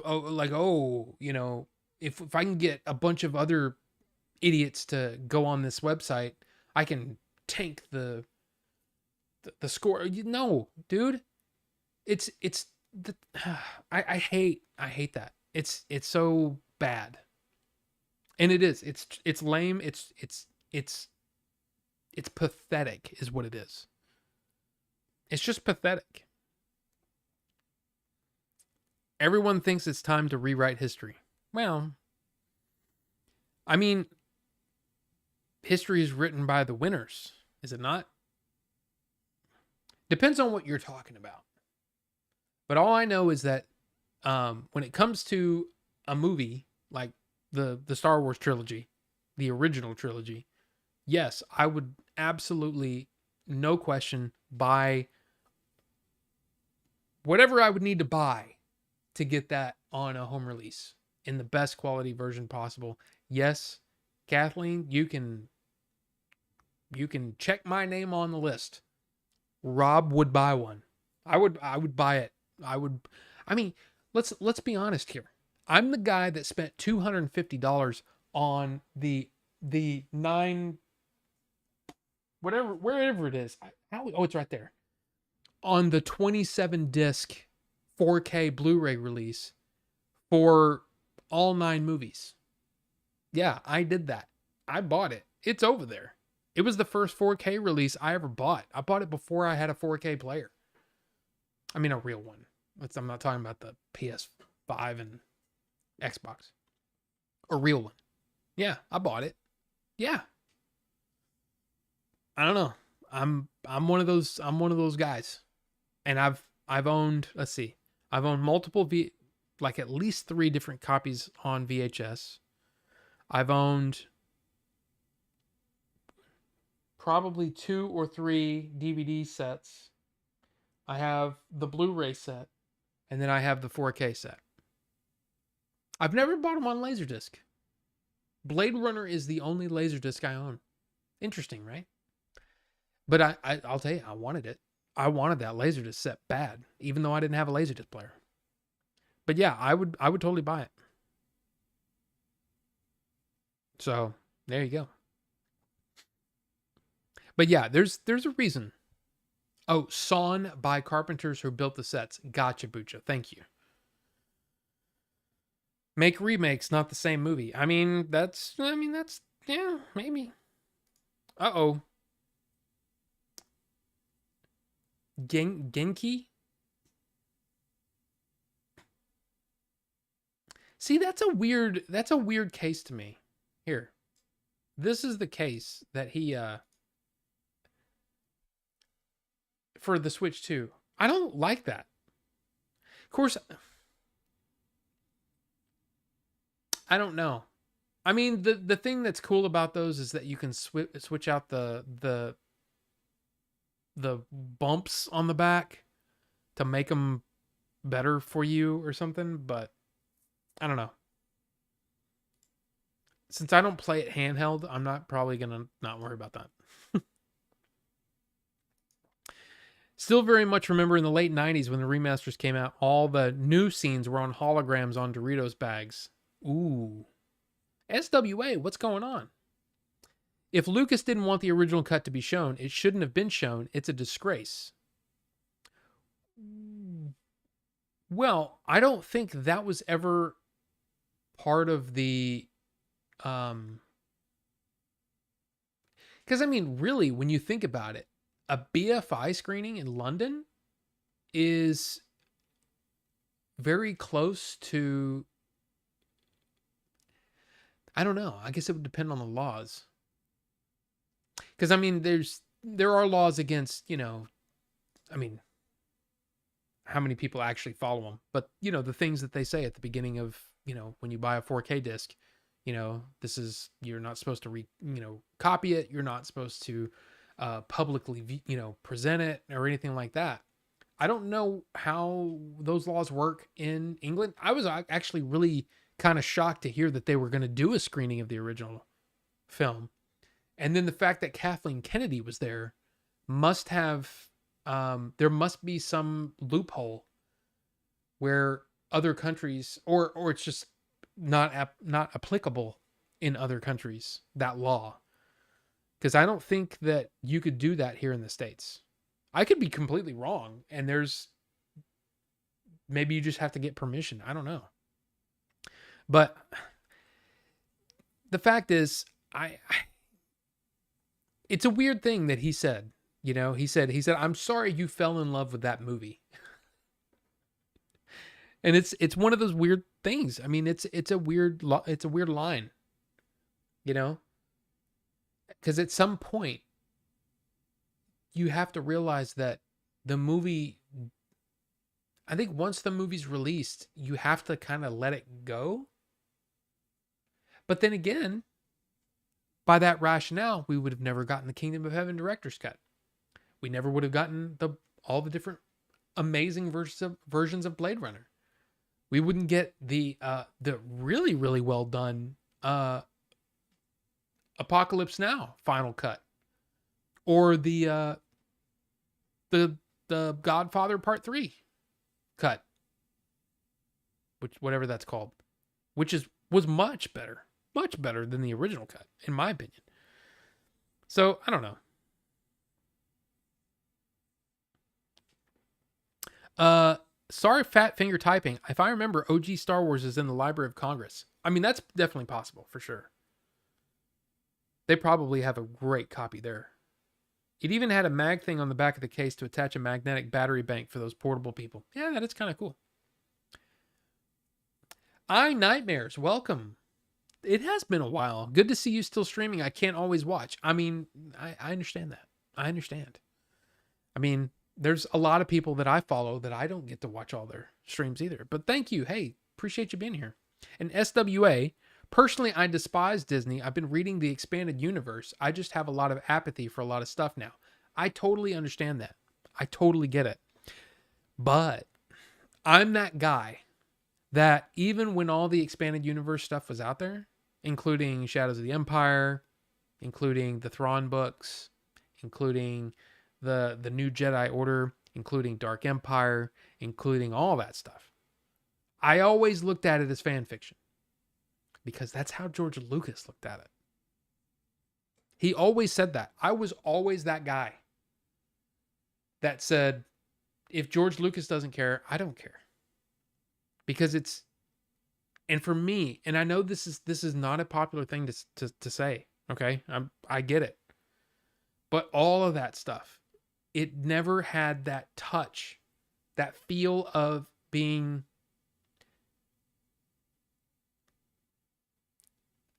I don't know. It just felt very, well, what if this happened?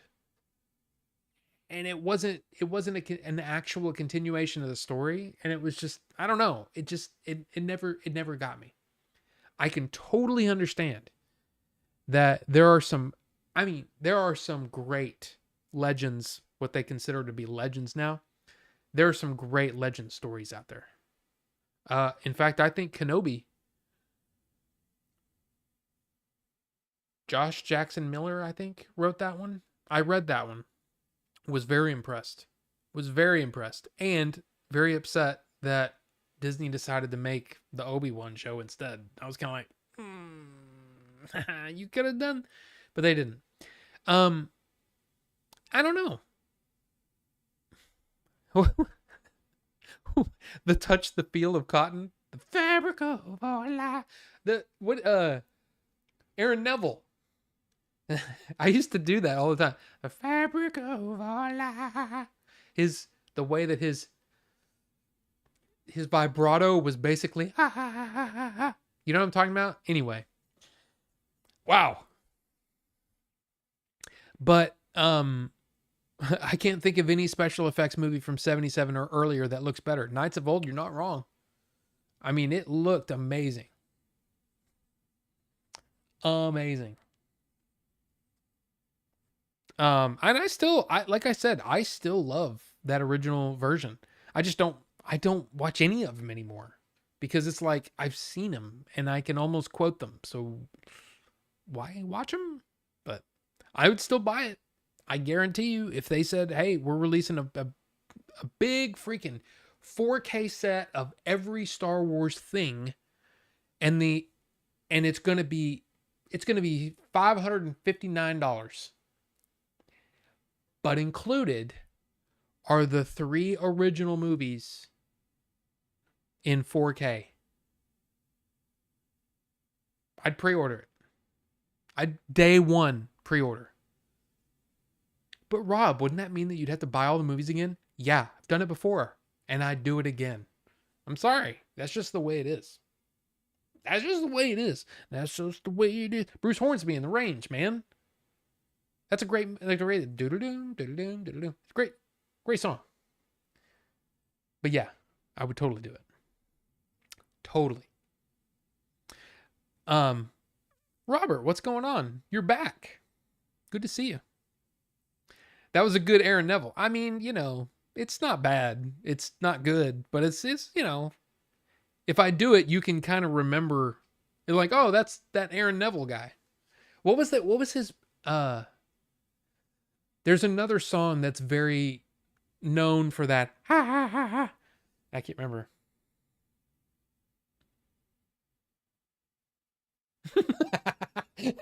Jerry, Holland Daka, you said amazing. Like, you will pay. Amazing. Amazing. You will pay. You will pay. Yes. Yes, I did. That's kind of funny. There is proof that George cared. He did sign off on a lot of the stuff. Obviously, Dark Empire was,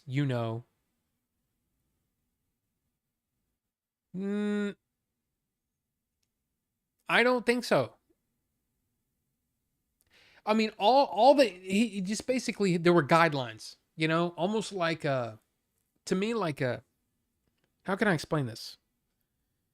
It's like, hey, you can do anything in here, but anything outside of that, like it was almost like he had to approve the story being told.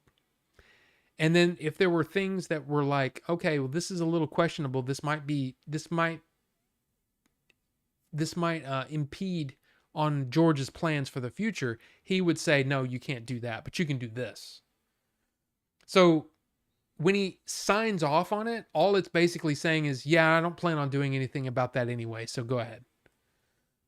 Go ahead. I mean, his whole plan for 7, 8, and 9 took place years and years and years after, when Luke was old. The idea of Luke being a hermit is Lucas's plan. So all I need to know with Linda Runt. Yeah, but I can't remember the song. I know what you're talking about, but yeah. Every Bee Gees song. Well, every Bee Gees song, they're just singing that falsetto crap, Which I mean, look, man, I love the Bee Gees. Ha ha ha. I mean, I can't sing like them, but yeah, I can't do falsetto stuff like that, but yeah. Didn't we do a Jerry, didn't we do a duet of that Linda Ronstadt song? I can't remember. It's been a while. 2001 looked pretty dang good, even on the big screen. Well, 2001 is, I mean, definitely an outlier. Most movies look like poop. Like poop. Like poop. Yeah, P-U-P. Poop. P-U with a couple of dots over it. It looked like poop. Yeah. Yeah. And Pixel Phoenix, hello. Welcome, sir. I don't know if you're still here. You're probably like, he didn't say my name. I'm leaving. But hey, how's it going? Good to see you. OG Star Wars print. I would love it. Freckles, stretch marks, and all. I mean, oh, that's it. Look at this face. That's it. I forgot. And I can't remember, because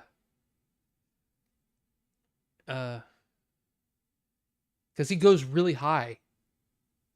And I don't know much, but I know I love you. Yeah. Oh, it's funny. Anyway, sorry. Yes.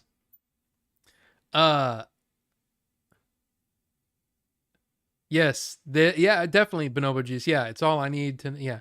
All I need to know. I can't really do it, but yes. Yes. Personally, that's where I stand, but you're entitled to your opinion. Sorry if I put pressure on you. SWA, no, not at all. In fact, I don't, when somebody, the thing is, we can all have our opinions. That's what's wonderful about fandom. And as long as, we respect each other, which, I mean, I respect you, I respect your opinion. Hopefully you respect mine. That's all I can ask. There's definitely, guaranteed, we have more in common.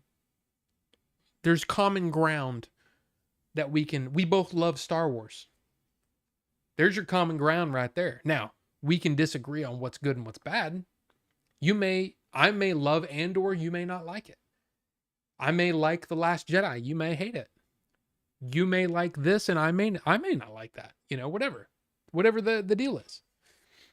There are things that we all come to Star Wars from a different place, and there are things that I feel that Star Wars can be for everybody. There are going to be things that happens in Star Wars that I like, that you like, that none of us like. But there's probably a few things at least that we can agree that, yeah, that was awesome. Like, to me, Andor was, I mean, by far the best thing since the original trilogy. By far. And I'm including the prequels that I love. And I'm including the Clone Wars that I love. And Rebels that I love. I still think that Andor is the most Star Warsy thing since the original trilogy. It's as if George Lucas worked on it. It feels like Star Wars to me. So... and it was impossible to sing with your face and all. Well, thanks. With your face. But no, I mean, and that's the thing. It's like, I love that stuff. I have I think I have every comic digitally of all of the I almost said Star Trek, of all the Star Wars stuff, all the Legend stuff. And I have it sitting on my iPad in there, and I haven't dug into it because I know it's going to take time. I know it's going to take a ton of time. But yeah, it's there. And even the what was it? I think it's called The Star Wars, and I want to say, what was his name? Rinsler? J.W. Rinsler, who did the some of the art books and making of books. He did the copy for those books. He basically wrote a version, or they did a comic version of what the original, like, Journal of the Whills version of Star Wars would look like. And they did a full comic of that. And I think that's really cool. I have that sitting on my iPad in there. I haven't even cracked it open. And it's one of those things where, I don't know. It's fun. It's fun stuff. But I've always, if it didn't have Lucas's name on it, it's very, very hard for me to give it any real weight. It's almost like, okay, I'm going to watch this, but I don't even know how to explain it. It's the only thing in the world that's like that for me. And in a way, the Disney stuff has always felt that way to me too. Like deep down, the weird thing is everybody went nuts when The Last Jedi came out, right? We all know this. For me, and I know this is controversial, but when Luke is talking to Rey and he's explaining about powerful light, powerful dark, can you feel this, can you feel that, all that stuff, and she can see all the different, I see life, I see death, I see, to me, that was probably the most George Lucas thing in the entire sequel trilogy. And when people say that they felt like Rian Johnson didn't know who Luke was, I was like, I don't know, man. I felt that was exactly what Lucas was trying to get across to us. And it was the most Lucas-y thing in the whole trilogy. But I know that that's a controversial thing, and a lot of people excuse me, a lot of people don't accept. What the hell? That was weird. It was just all of a sudden I got scratchy throat.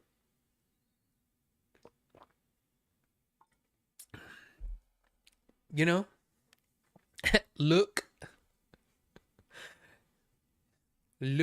Skywalker. It's almost like I don't know what that would be, but I like the idea of poop.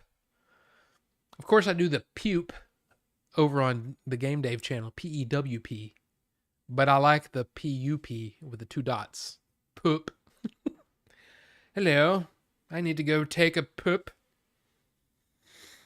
Sorry, I don't know why anybody would say that.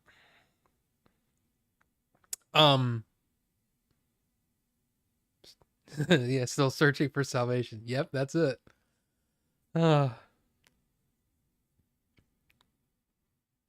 But I gesture and say, look at this feces. Look at this poop. I don't understand how Ventress can be a Night Sister in the Clone Wars when in the EU she wasn't. Well,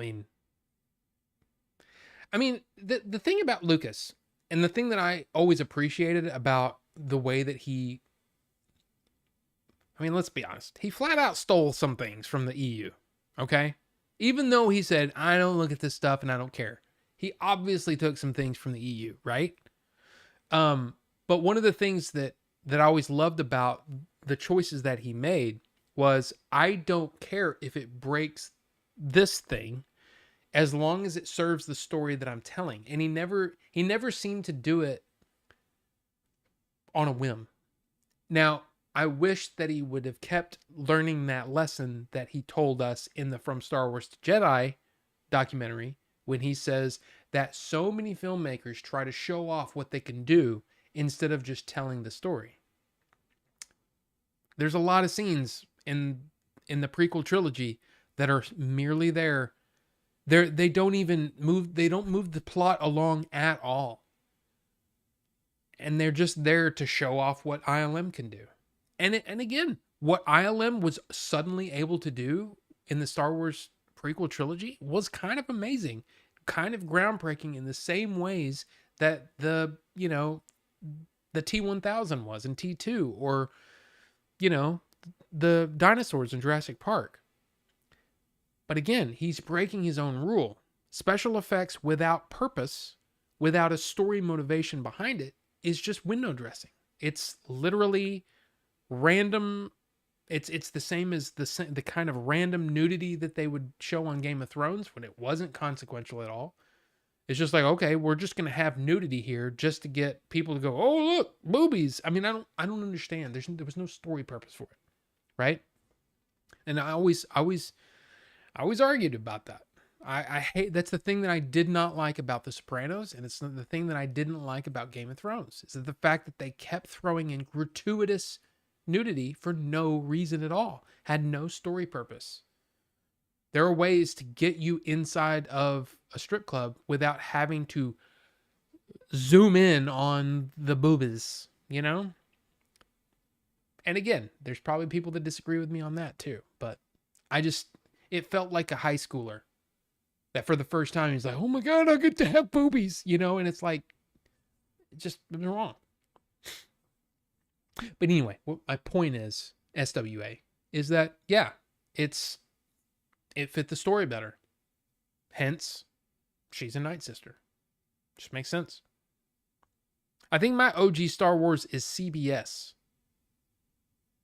The CBS Fox. Is that what it was called? Let's see. Star Wars VHS. Let's see. This one, the CBS Fox. Because I had a copy of this too. I had a copy of the trilogy. Let's see. Can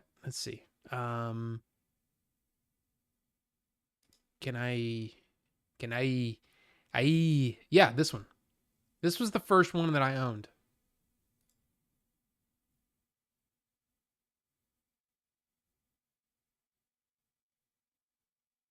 Yep. And then I have two other sets up there. I have the special edition, the silver special edition, but then the widescreen. But then I also have the other one that I've shown. I never had this one with the weird hologram on the front. But I do have the other one that's probably here. Most likely this one. $30. I have this one too.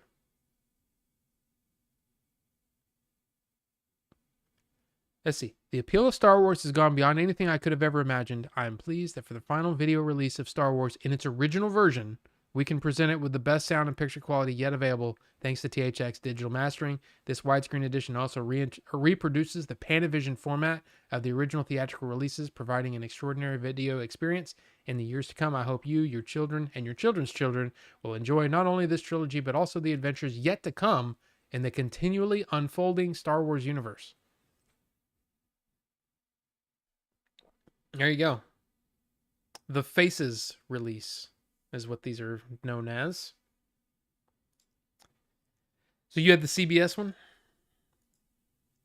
Darth Krayt, Ashura Rodhet legend story is awesome. I know those names. I don't remember that story. Ito Ramos, what's going on? I love the last 3 episodes of Star Wars. I know it's a kid movie, so I don't think of it like a Star Trek movie. Talk to Dave. He confirmed he's in. Dave is in. Oh my God. Mike? Dave is in Mike? Hello, Billy, by the way. Good to see you. You have to say it like the French guy from Monty Python shouting, I fought it. Oh yeah, I can't do a French accent though. French accent has always eluded me. Never been able to do it. Just never been able to. I'm sorry. I can't. Poop. I can say that. But I can't throw together a French accent thing. I just can't. Giant field tick bronco. Ronto? Don't like Sopranos. Get out of here. No, it's not that I don't like The Sopranos. I own the Blu-ray of The Sopranos. I love The Sopranos. What I don't like about The Sopranos is the fact that they had to keep throwing in gratuitous nudity. And it's funny because you know when they're on a roll, storytelling, because suddenly for like 6 or 7 episodes in a row, there's no nudity. But whenever there's like some downtime, they're like, oh, we'll just throw some tits in there. And it's like, no, stop it. I hate that. I hate it. I hate that kind of stuff. But then again, I've never worked on a TV series, so who knows? Maybe it's really difficult, and having that as a crutch is a great thing to have when you're doing a TV series on a cable channel. I don't know. I've never seen The Sopranos, but I started it for the second time last night to see if I can get into it. So The Sopranos is, in my opinion, is up there in the top, I'll say top 5 best TV series of all time. I'm still thinking that Breaking Bad is number 1. But The Sopranos is way up there. I love it. The nudity in The Sopranos was for texture. Well, I mean, sure, but I just don't think some of the nudity in that show is ridiculous. Just as there's some nudity in the Game of Thrones that is ridiculous. Some of it has purpose. I would argue that while Littlefinger is doing a monologue, having 2 women pleasure each other, and while he's doing his monologue, unnecessary. Oh, well, there's meaning behind it. No, there's not. No, they just wanted to have 2 women get on, and I don't know. No. Mm-mm. You won't convince me of that. I tried watching Black Sails and felt like it had skin for no reason. It cheapened the show. Exactly. It just feels cheap.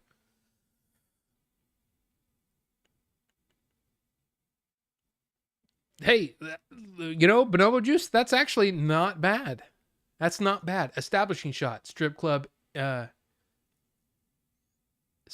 interior, morning, extreme close-up of 2 massive basketballs, dissolved to satisfied mafia faces. You ready to do business, Tone? Dude, I'm in. You got me. Right there. That's great.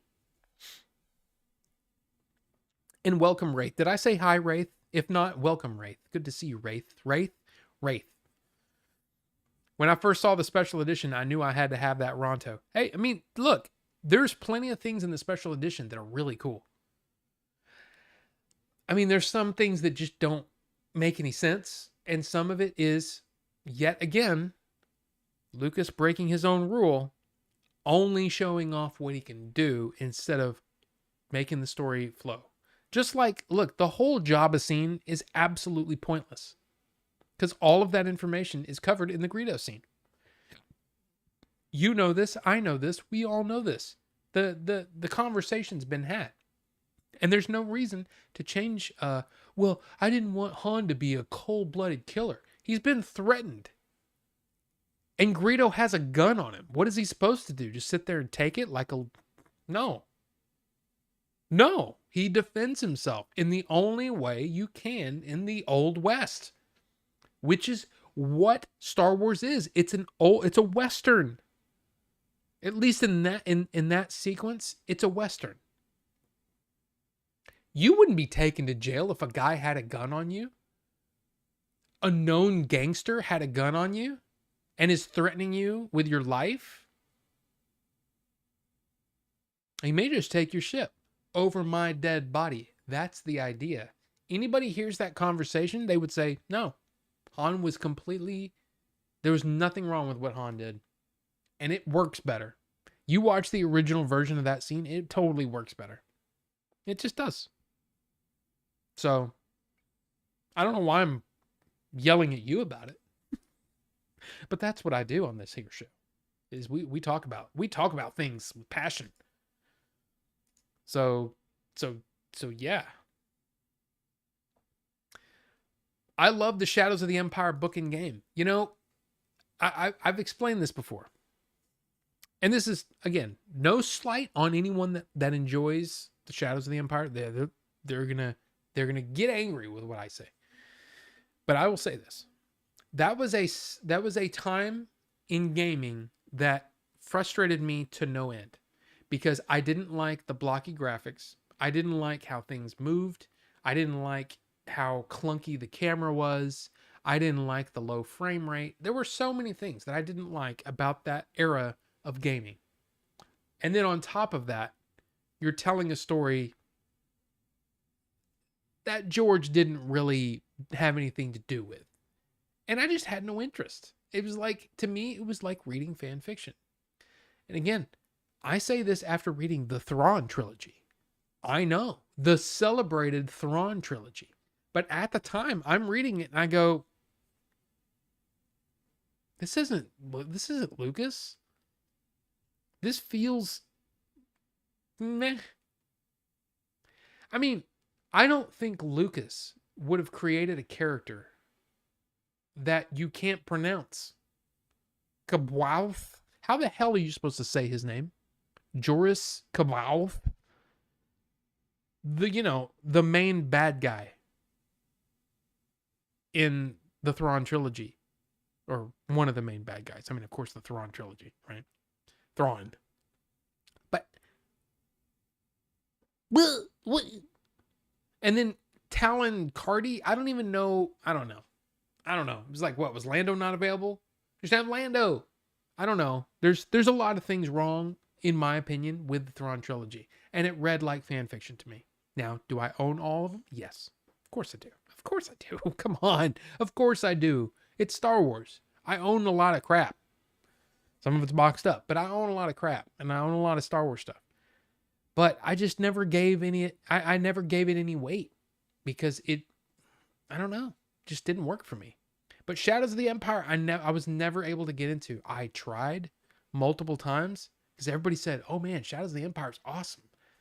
And I would try it and go, this is poop. Poop. It's just not for me, So, I don't know. Sopranos is number 1. I don't know. Oh, the intro. Dude, that intro. Woke up this morning. It's great.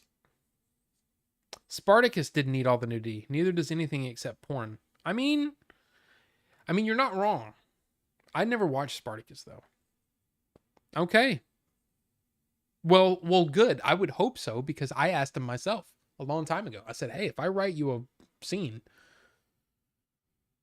would you want to do that scene?" I mean, I know you said that you wanted to be in the movie, but would you want to do that scene? He was like, hell yeah, I want to do that scene. So that scene, safe. We just got to figure out what that scene is. Bang a gong, dude. I don't know what that means. Bonobo Juice, if that is your real name. I've said that before. Isn't Lucy Lawless in Spartacus? Yes.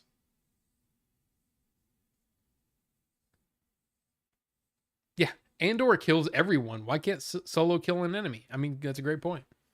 But then again, I mean, Andor wasn't around back then. I'm sure there's a lot of things in that Andor show that Lucas wouldn't. I don't think Lucas would have. Lucas comes from a different time, though. I don't think Lucas would have done things in the same way. But I feel like the spirit of Lucas is alive and well in that show. And I mean the spirit of what he wanted Star Wars to be. And I would hazard a guess that he probably looks at Andor.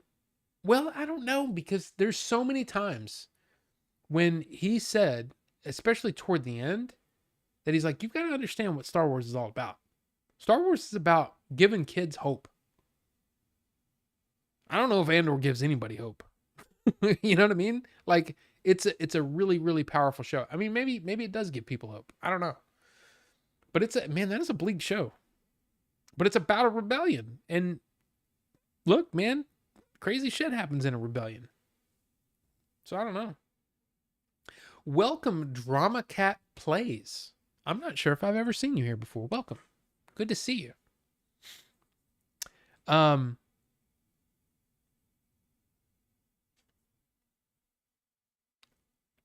Come on, Thrawn rips, dude. I'm clueless. Yeah, I've always been interested by Thrawn, but I've never been in love with Thrawn the way other people are. Like, do I want to see Thrawn done well? Yes. I don't think I've seen it yet. Shadow of the Empire is an awesome game on the 64. Yeah, but I don't like any, seriously, I can't think of a single game that I played to completion on the Nintendo 64. I don't like that era of gaming. It looks bad to me. Shadows was Dash Rendar, yes. I know you don't know, but I checked, so I do know. Sopranos is number 1. Oh, well then there you go. It was great to have any Star Wars again. Yeah, but I think at that point, because that was, I'm trying to think about my journey. At that point, I started finding other things. Like I started finding, independent film and, you know what I mean? And I started really getting into that and then thinking, oh, Star Wars is fun, but it's kind of on hold. I mean, there was I had it in my head that Star Wars was done. And I was happy with Star Wars being done, if that's what it was going to be. You can't win. There's no point in fighting. Why, Mr. Anderson? Why? Why do you persist? Neo, because I choose to. I do like that line. That whole sequence is really good. But thank you, Ninjitsu. Appreciate that. I mean, wow. Nice little $5 down, super chat. I appreciate that. Thank you, sir. Appreciate that. Yeah, that era of my life, I was moving on from Star Wars because I considered Star Wars to be over. And then of course the news when the news that he was going to go back and do the prequels came out, I lost my freaking mind. And I wanted to know everything. And I mean, I signed up for all the fan club stuff. I actually had money, like some expendable income at that point. The movie came out 6 months after I started dating April. 6 months? I think so.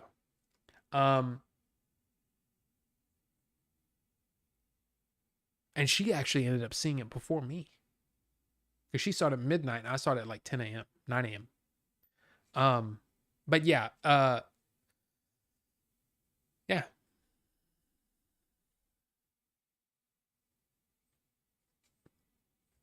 I don't remember where I was going with that. Oh, yeah. So at that point, it was kind of like, yeah, all that stuff is like, I don't know. It just, I don't know. And maybe it's wrong. Maybe I missed out on too many things like that, but I don't know. I stopped watching right away. I was bored with the show. Wow, really? Oh, okay. I'm gonna watch Spartacus now. Well, I mean, Dash's ship from Shadows is in the New Hope Special Edition. So canon? I think that's a nod to fans. That's all that was. Now, there probably was somebody that was working in ILM that said, hey, I think it'd be really cool if we put that in there. And they just slid it in there. And Lucas probably went, I see what you did there. Yeah, just leave it. It's fine. That's probably what happened. Did you see the new I Nightmares? Well, welcome back. Or maybe you've just been quiet. Or maybe you're back. I don't know. Did you see the game trailer for the new James Bond game? I see a good idea for a movie reboot in there. I mean, that's what it basically is. But I don't know what their plans are. I think it looks good. I mean, it looks... It's funny. I don't think I've seen Robert Meyer Burnett's take on that. Because I'm a big James Bond fan, and I know he is too. But I would love to hear what he thinks about that. Because it makes sense for Amazon to try the waters with a new game.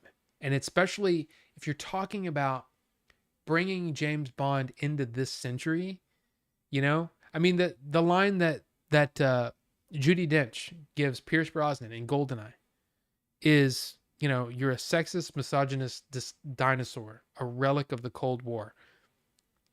Yes, Bond in his original state, the original version or the original characterization of Bond doesn't really work in a present day situation. So how do you tell the story? How do you do this? So it's interesting. But I don't think that's their plan. It would be interesting if it was, but I don't think that's their plan. I think they're testing the waters to see if people can get excited about Bond again. And the truth is, though, Bond has always been a solid, maybe not huge hits, but they've always been solid movie like money makers at the movie theaters. So I don't know. What did you think of Many Saints of Newark? I barely thought of it. Didn't I do a review of that? Did I? I honestly, it's forgettable. Yeah, I did a review of it, October 8th, 2021. I did a review of it. I mean, I would love to be able to, tell you exactly what I think right now, but I can't remember. I just remember it being, you're just shy. Well, it's no big deal, Drama Cat. We're all friendly here. And, it's no big deal. Welcome. And if you want to just sit and chill and hang out and not chat, you're welcome to. Thank you for being here. That's the important thing, is that you're here. I appreciate that. Start liking N64 now or else. No. Sega does what Nintendo don't. Why does my number change back and forth? Because it's the rules. I don't know, honestly. I don't understand what the top fans thing is. So basically what I think is happening, because it looks like it's basically ranking everybody based on the number of chats. And I don't get it at all. Seems like the Clone Wars is the last thing we have to tell us what George wanted Star Wars to be, and a lot of the themes and ideas in Andor are right there in that show. True, Bucho, but I think Tony Gilroy took it to a different level that I don't think George would have taken it. And I'm not sure if it's because I think his original idea of Star Wars is still the old serials from, the old Flash Gordon serials. And that's how he looks at Star Wars. And that's what he thinks Star Wars is always, that Star Wars can never really be anything other than that. Now, there are definitely issues being brought up throughout the different movies, throughout the Clone Wars. But Andor deals with such more adult issues that I don't think he was prepared to. I don't know. I could be completely wrong. I'm basically just guessing. But even his generation may not have wanted to go that route.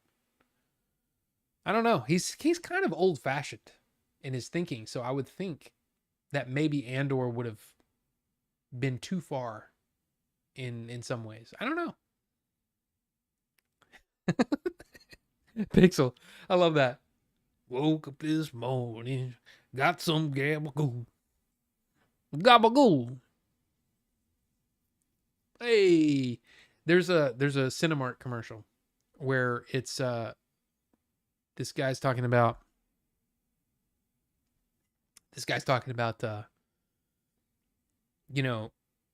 hey, you get 20% off of your concessions and, a free ticket maybe just falls off the truck, every month, once every month or whatever. It's about the loyalty program.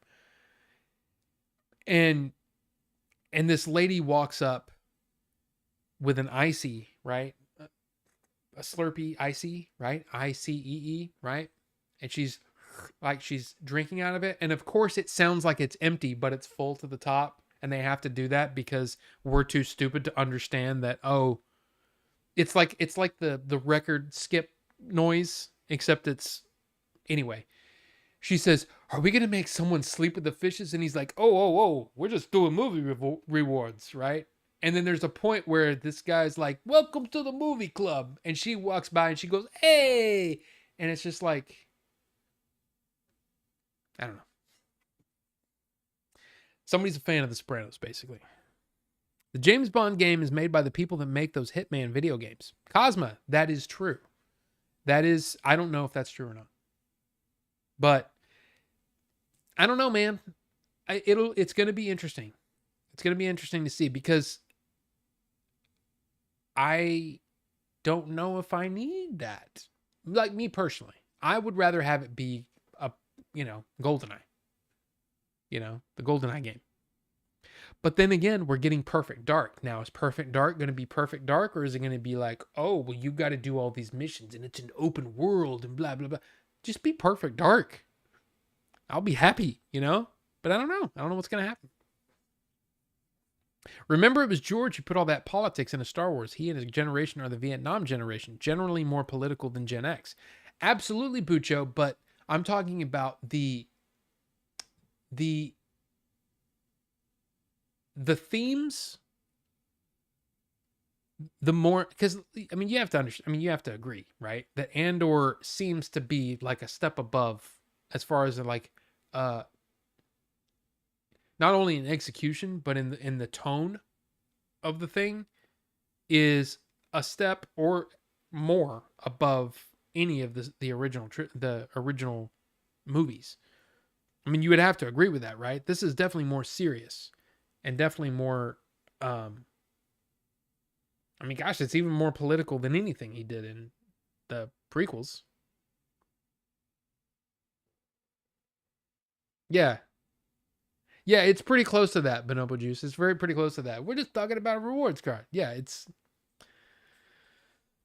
but it's also like, because I've seen it. I've probably seen it 50 times because of all the movies we see at Cinemark.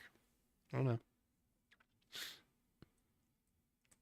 But yes, Bucho, I agree with you, but I also don't think he would have gone to the places that Tony did. So I don't know. I should go to Jersey and see some Sopranos film locations. Hopefully I can go this summer. Dude, you don't have to go very far because there's plenty of places. Oh, no. I was looking at the Penguin. When I was watching the Penguin, which was really kind of fun, I was on Apple Maps, I think. And there's one scene. It's the scene where it's I think it's in the first episode where the Penguin is about to, he's got the dude, the kid like in the trunk, right? And he opens the trunk and you're like, is he going to kill this kid? That scene took place, like I lined up all the buildings and everything and it was like really cool. It was really, really cool. And I was like I had it paused and was like doing this. And I was like, that's so cool. That I found basically the exact parking lot where that took place. And then at one point I found the exact parking lot where, when in RoboCop in Dallas, when he's doing the whole thing and then Nancy Allen walks up with the cups of coffee. I was like, I get a kick out of it, all that stuff. And then they get called away and then, Alex Murphy gets killed. And then the movie happens. But yeah, I found the exact parking lot, like exactly where they were. Like, it was kind of cool. I like that kind of stuff. It's neat. The Clone Wars has a ton of that politics stuff in it too. And we've seen Filoni Star Wars without George. It's way less politics, way more pure fantasy adventure. Yeah. And that's the thing, man. I have gone back and forth with what the future of Star Wars is going to be like. I feel like after, and I can hear you, Bucho. You're like, what? I feel like when Lucas goes and when Kathleen leaves, whoever takes over, there's going to be a period of years where Star Wars is going to be not for me. I have a feeling it's just not going to be for me. I would love to be wrong, but I feel like it's going to get bad. Look at Star Trek right now. Star Trek is in a really weird spot because a lot of people that never really were into Star Trek are really kind of liking some of the newer stuff, but all the OG Star Trek people are kind of sitting there going, "This is not good." Like, you guys don't know what good is. You know what I mean? And I feel like Star Wars is going to be like that for a while for me. But I don't know. I don't know. And the thing is like, for me, the only Star Trek I've ever watched is the original series. And dude, the Next Generation. Dude, there's so many freaking episodes. And then Deep Space Nine is like the same. Like, they're huge. And I'm like, okay, it's just going to take me a while to get to those. But I really enjoyed going through the original series. So I feel bad for missing out on Star Trek all these years.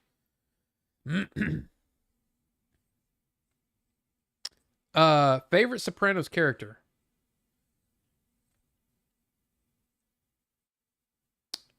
I mean, that's really, really hard.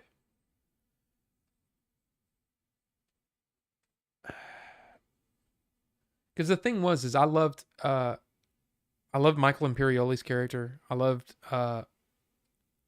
Steve Buscemi's character. I loved Joey Pants. I loved Joe Pantoliano because he was such a loose cannon, and I got nervous when he would come on screen. I loved his character too.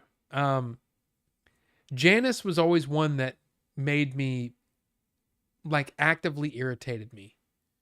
Michael Imperioli was one that you know what I'm talking about too. There's a point in where his character takes a turn and he started to annoy me.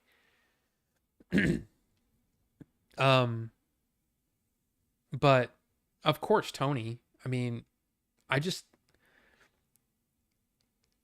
love James Gandolfini like so much, and especially watching James Gandolfini when he's not playing a gangster, right? You see him in other movies and you see his performance and his level, his abilities.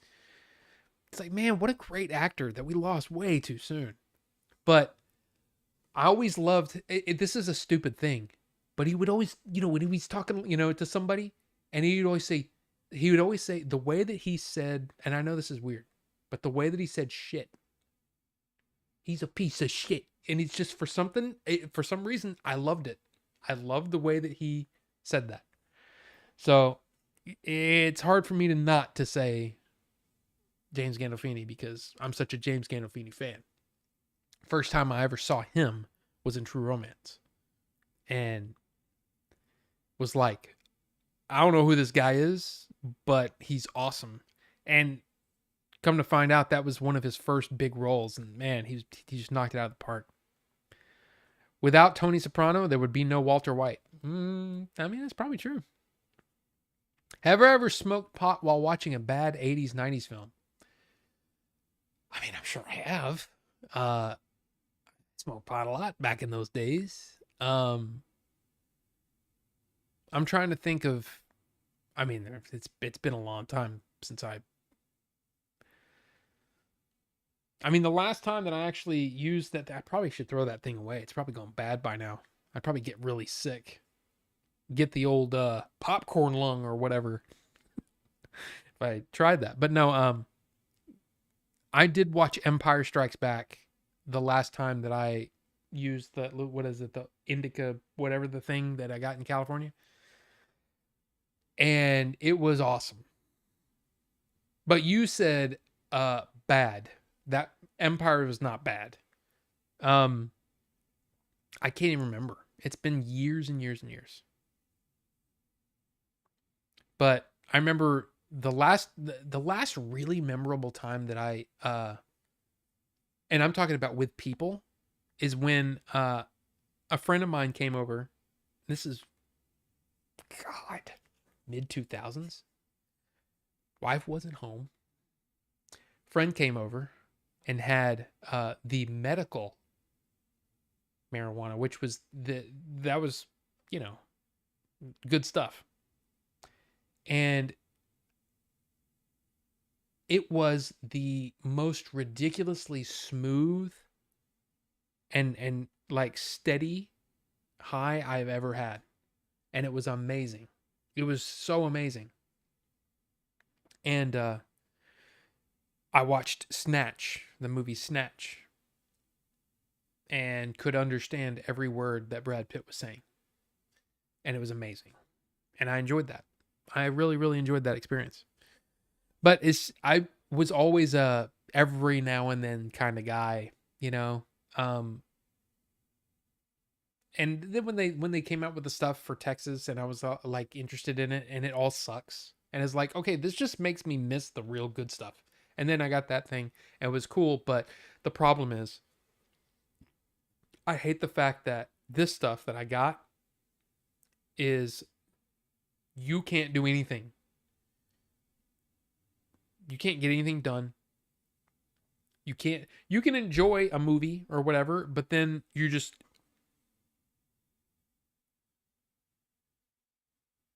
I mean, that's it. That's that's me watching Empire Strikes Back, a couple months ago or a few months ago. I don't know, it was a while ago actually. Cuz I mean, gosh, that was SoCal the previous year. So it's been a while. But yeah. And Jody B, welcome. Good to see you.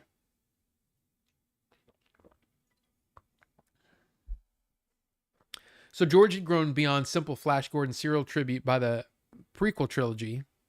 I don't know, man. The prequel trilogy and the Clone Wars feel very, I mean, to me, what do you call it? The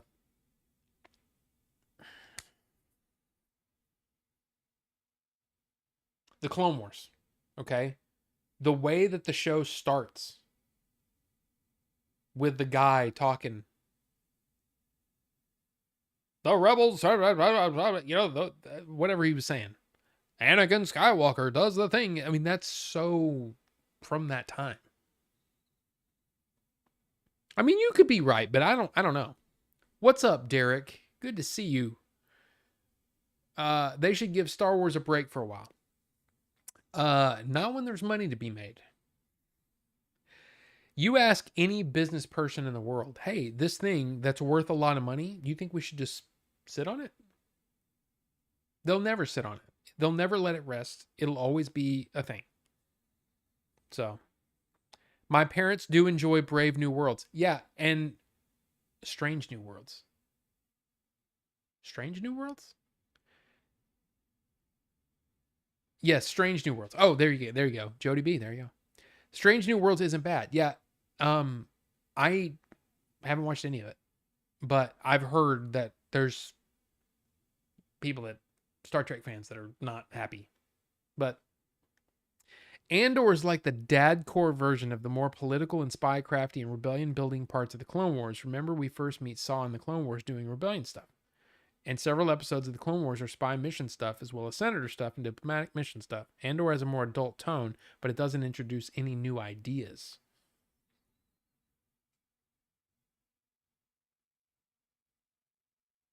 That's interesting. I mean, to say that it doesn't introduce any new ideas, I don't know about that.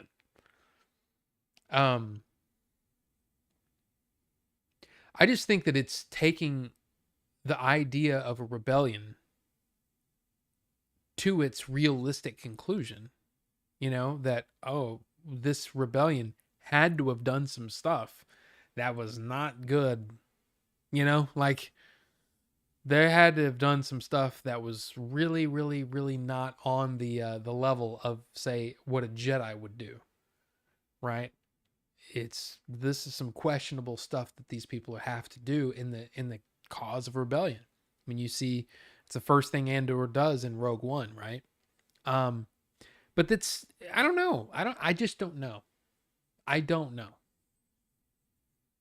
Nobody knows except for George, and for the people around George, and for whoever he decides to talk about Star. It would be really fun to be able to talk to him and just see where the conversation goes. Like, what do you want to talk about?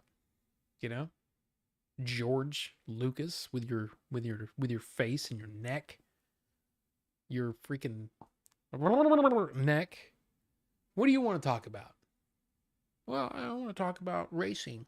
You know, he there. Who knows? Who knows what he wants to talk about? I don't know. But it would be interesting to get his feedback on this stuff for real. Like, does he look at the Last Jedi and say everybody kept, you know, complaining about the Last Jedi while some people are over here um you know, say, oh, it's not as good as The Force Awakens or whatever he said. And then he just comes out and says, it's all trash. It's all trash. Everything's been trash. I hate everything that's come out. Like, I would be curious to know what he thinks of everything. Favorite Sopranos episode is every Tony Hawk Pro Skater Tony Soprano video I've seen on Instagram.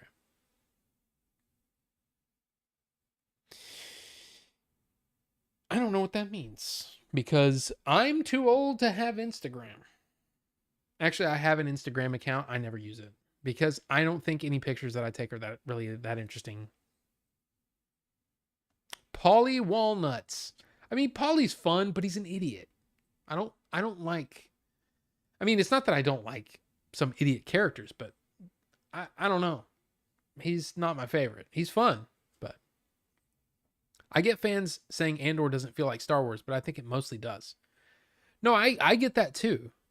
I think it mostly feels like it definitely feels like Star Wars to me, but it's like taking the ideas that George started with and growing them up.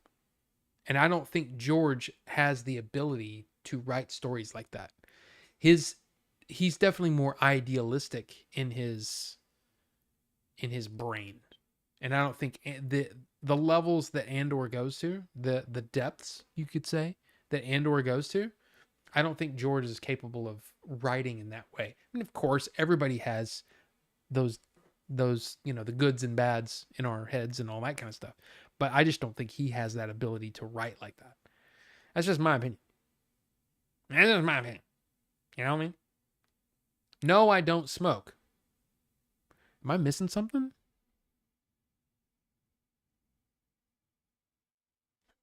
What's going on, Star Folks? Is that folks? Devil's lettuce turned the frogs gay. Huh? Tony's the best TV character of all time, but I love me some Polly too. You kids and your highs. Sopranos has like 7 of the top 10 TV characters of all time. Derek, welcome. I mean, have you seen those old serials? How many scenes of Senate speeches and trade route negotiations do you remember from them? You get what I'm saying. It's definitely more in the vein of those old-timey. I mean, you could also argue that how many, you know, genocides of a religious group of samurai guys did you have back then? Just saying. I just don't think it's the same. It's on a different level. My eye is really starting to bother me again. Do you like the original Aeon Flux cartoon shorts on MTV's Liquid Television? The first 6 without dialogue still hold up in my opinion. Well, the fact that I did call it Aeon Flux should tell you something. No, I really did like those. The ones with the fly getting caught by the eyelashes. Yeah. Dude, I loved Liquid Television. There was one, and I don't remember the name of it. You probably will go, oh, it's this.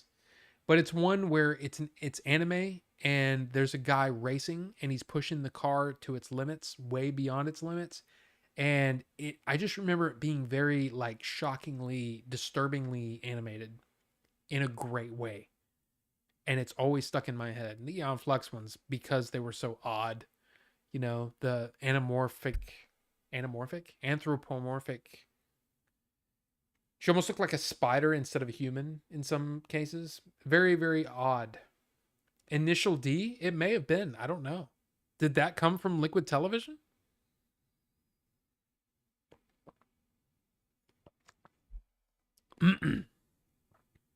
I like Aeon Flux because of Charlize. I mean, I never saw it. No, I did see that movie. I don't remember it though. Hi, I'm Leon Flux. How can you call yourself a Star Wars fan when you don't even know it's pronounced Jedi? Jedi. What is this? The Beverly Hillbillies? Who's telling jokes to one person in the room? That's my job. It's my job to confuse Rob with obscure humor. I'm watching you and watching Jackass 4. That's an odd mixture, but I guess, hey, it works.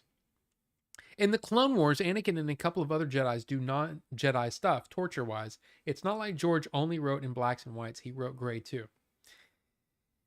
You get what I'm saying, though.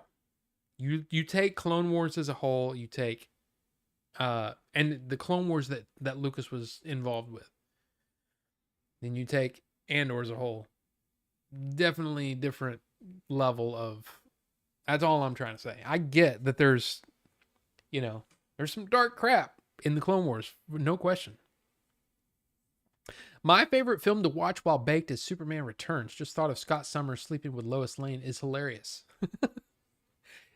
I haven't seen that movie. In fact, I think the last time I saw that movie is when it was on DVD. Because I wasn't a huge fan of it.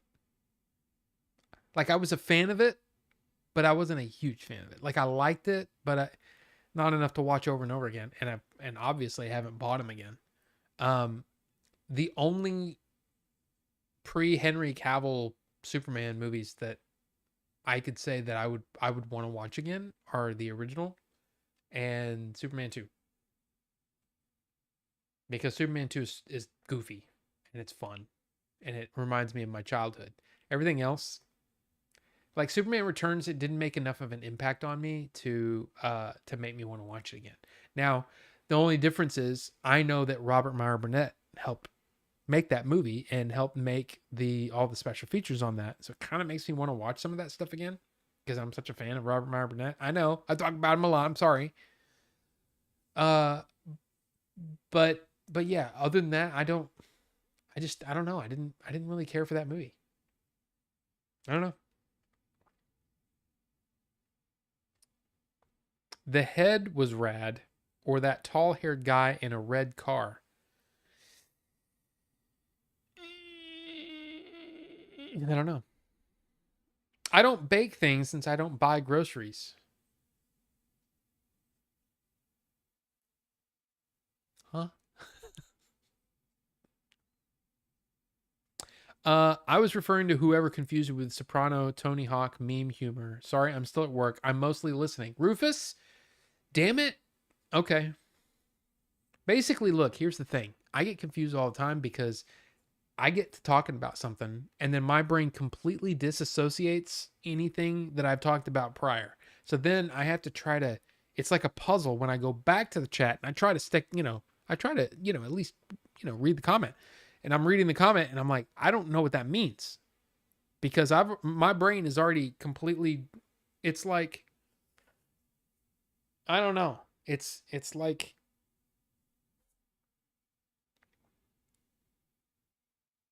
I don't know. It's kind of like a line of ships with crew members in the lifeboats, and it's strung along with ropes. And as soon as a new person gets on, the last lifeboat leaves and gets like forgotten. That's basically what happens to my brain. So there you go. Peter Chung created Aeon Flux and animated the original TMNT intro sequence. Fear and Loathing in Las Vegas is a masterpiece. I mean, that is kind of like out of left field, but I don't doubt that you believe that. I don't know if it's true because I've never watched the movie. Is that not a Terry Gilliam movie? Is it Terry Gilliam? That's a Terry Gilliam I've never seen. Neo Tokyo, The Running Man.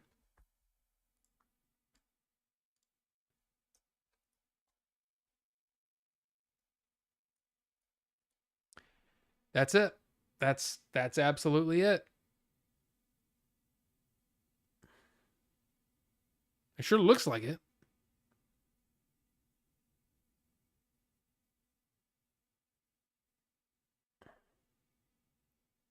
Well, I don't know. Liquid Television. Racing. Race car driver.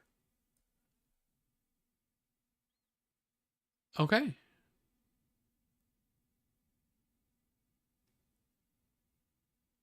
So they basically just took that short and put it in there.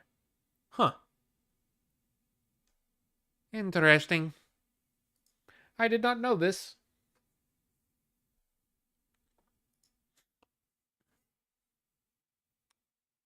The head was a dude with a huge head. Not a fan of drug use, but Fear and Loathing is a masterpiece. You posted it in Discord. Well, there you go. Thank you thank you Nightbot, and thank you Ninjinzu for posting the Discord there. You aren't into Hunter S. Thompson. Never looked into it.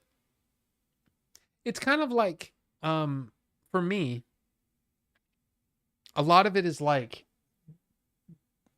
he's kind of known for being out there in the thought process. And I was always more interested in logic and reason instead of, oh, where could our head go? It's kind of like, that now I'm probably oversimplifying it, but I would rather, when I was actually interested in what other people had to say, I'd rather listen to someone like Carl Sagan than someone like Hunter S. Thompson. Does that make sense? I'm just saying, those are the choices that I made. So there you go. So it's almost time, guys, to jump into the chat. You need to see Fear and Loathing, amazing depth and Benicio del Toro performances. Knights of Old, I know. It's been on my mental watch list for years, and I just never have gotten around to watching it. It's just, and there's been many times when I've almost just bought it on a whim, the Criterion, but I just never have. Fear and Loathing and Las Vegas, and I think it's because partly it's the cover or the poster. Like I look at that and I go, I look at that and I go, nah, it's not for me. It's not for me.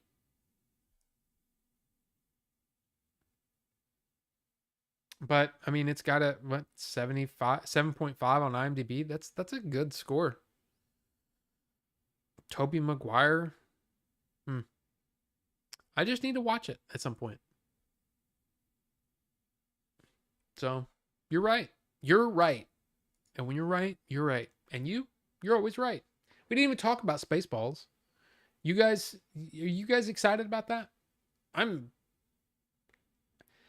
love the little announcement thing that they did, but I'm also like, man, Mel, you're old, man. Do you really want to be doing this at 98? I don't know. I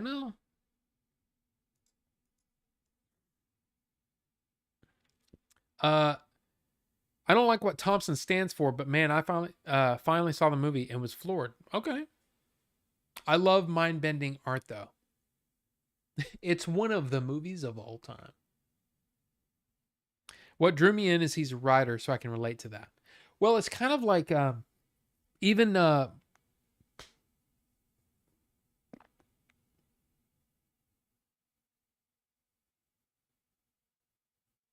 what was the book that you guys had me read after 1984? That dude. Whoever that dude is, he also was known for, pushing the limits when it came to Brave New World. Whoever the author is of that, I can't remember the guy's name. But he was known for pushing those limits, right? So yeah. But that didn't mean that I didn't enjoy Brave New World immensely. That was a great book.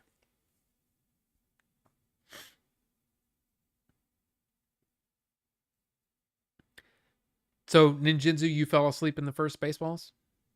Is there a 4K of Fear and Loathing? I for some reason thought that I could have sworn, yeah. Yeah, in fact, Criterion released it. What is that? Arrow apparently released it. Is that true? I guess it is. It says it is.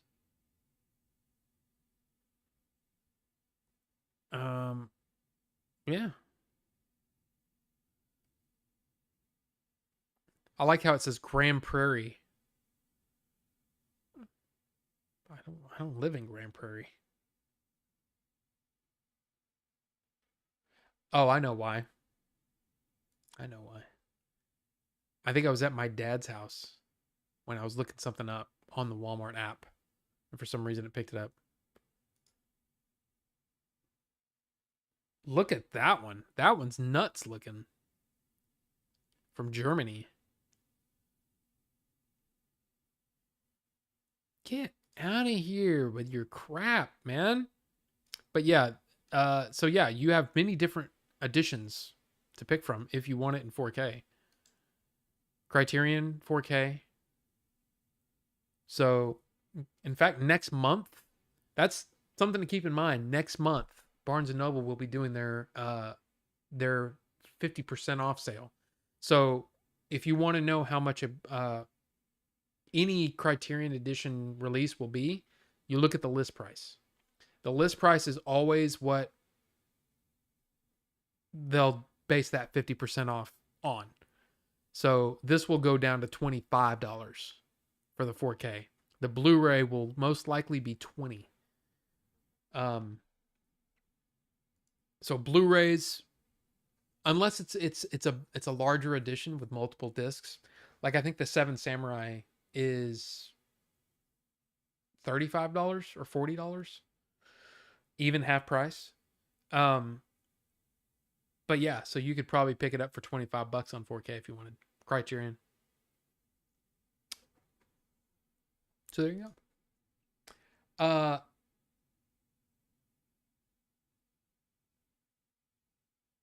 I'm glad Tom Cruise is getting an honorary Oscar. See, that's one of those situations where I'm kind of like, look, I love that the Academy loves Tom Cruise. I wish Tom Cruise would do movies where his performances warranted another Oscar nomination. That's what I want for Tom Cruise. The honorary Oscar is kind of like, meh. I don't know. That's just me opinion. 98-year-old Mel Brooks movie. Is Mel actually 98? Yes. So by the time that movie will come out in 2 years, he will be 100. Is there really a Goonies 2 as well? No. The Goonies 2 thing, it keeps coming up over and over and over. And the fact is Richard Donner, the original director, is gone. And I mean, you need a script first. And I don't think they've ever come up with a script for Goonies 2. Fear and Loathing, they don't hold your hand and tell a story in a chaotic way. Very refreshing. Okay. All right. Daddy Duty's Call. Thanks for checking out pictures of you. It was cool to see the live reaction.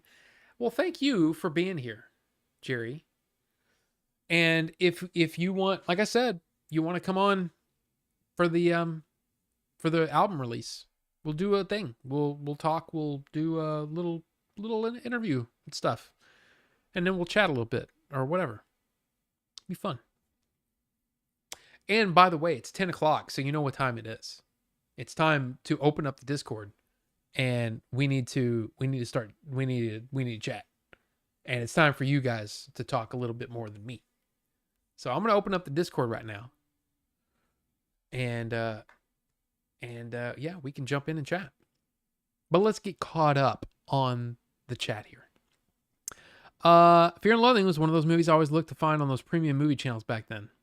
Yeah. I can see that, but I'm a Psychonaut and Oniranaut.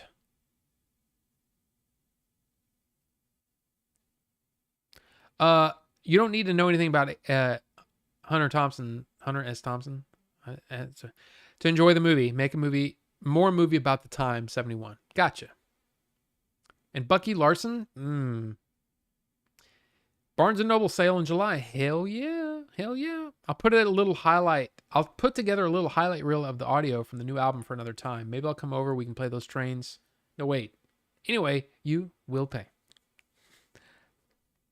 See you, sir. Did you decide to pick up Spinal Tap on 4K? I've never seen Spinal Tap. I know. I've never seen it. And look at there. Rufus the Red is already in here. Hell Oh, what's up? What's up? Let me do this. Oops. Why is this not working? I must be behind in this screen. Maybe. I don't know why this is not working. Hold on a second. Oh, we just caught up to where you popped in. Am I echoing? No, it's my problem is and I mean everybody can hear you. But Well, no, no, I just heard me. no, my problem is I can't, for some reason I can't. It's Discord's being weird. Okay, I'm gonna restart Discord because it's being stupid. So I just closed it and I'm gonna open it back up because that was not working right. But Pixel, I've never seen Spinal Tap in at all, and I want to. And yes, turn on camera. There we go. See, now it's working. Now it's working just fine. And then Jinzu's in here. So Hey! so you know, hey, I'm gonna post this here. Discord. Nightbot, will you please? Nightbot, please. Please. So if you want to join the Discord and join in on the chat that we're gonna be doing here in the next however long, then yeah, come on in here. Because look at there. There they are. There's Rufus. Ninjinzu's playing. What is that? I don't even know what that is. League of Legends. No. Well, then there you go. So, you know, if you guys want to come hang out with us in chat, come hang out with us in chat. But anyway, I'm going to get off of here. And I hope you guys had fun. And I hope you guys, you know, don't, you know, take out the entire Jedi Order. You know, this weekend.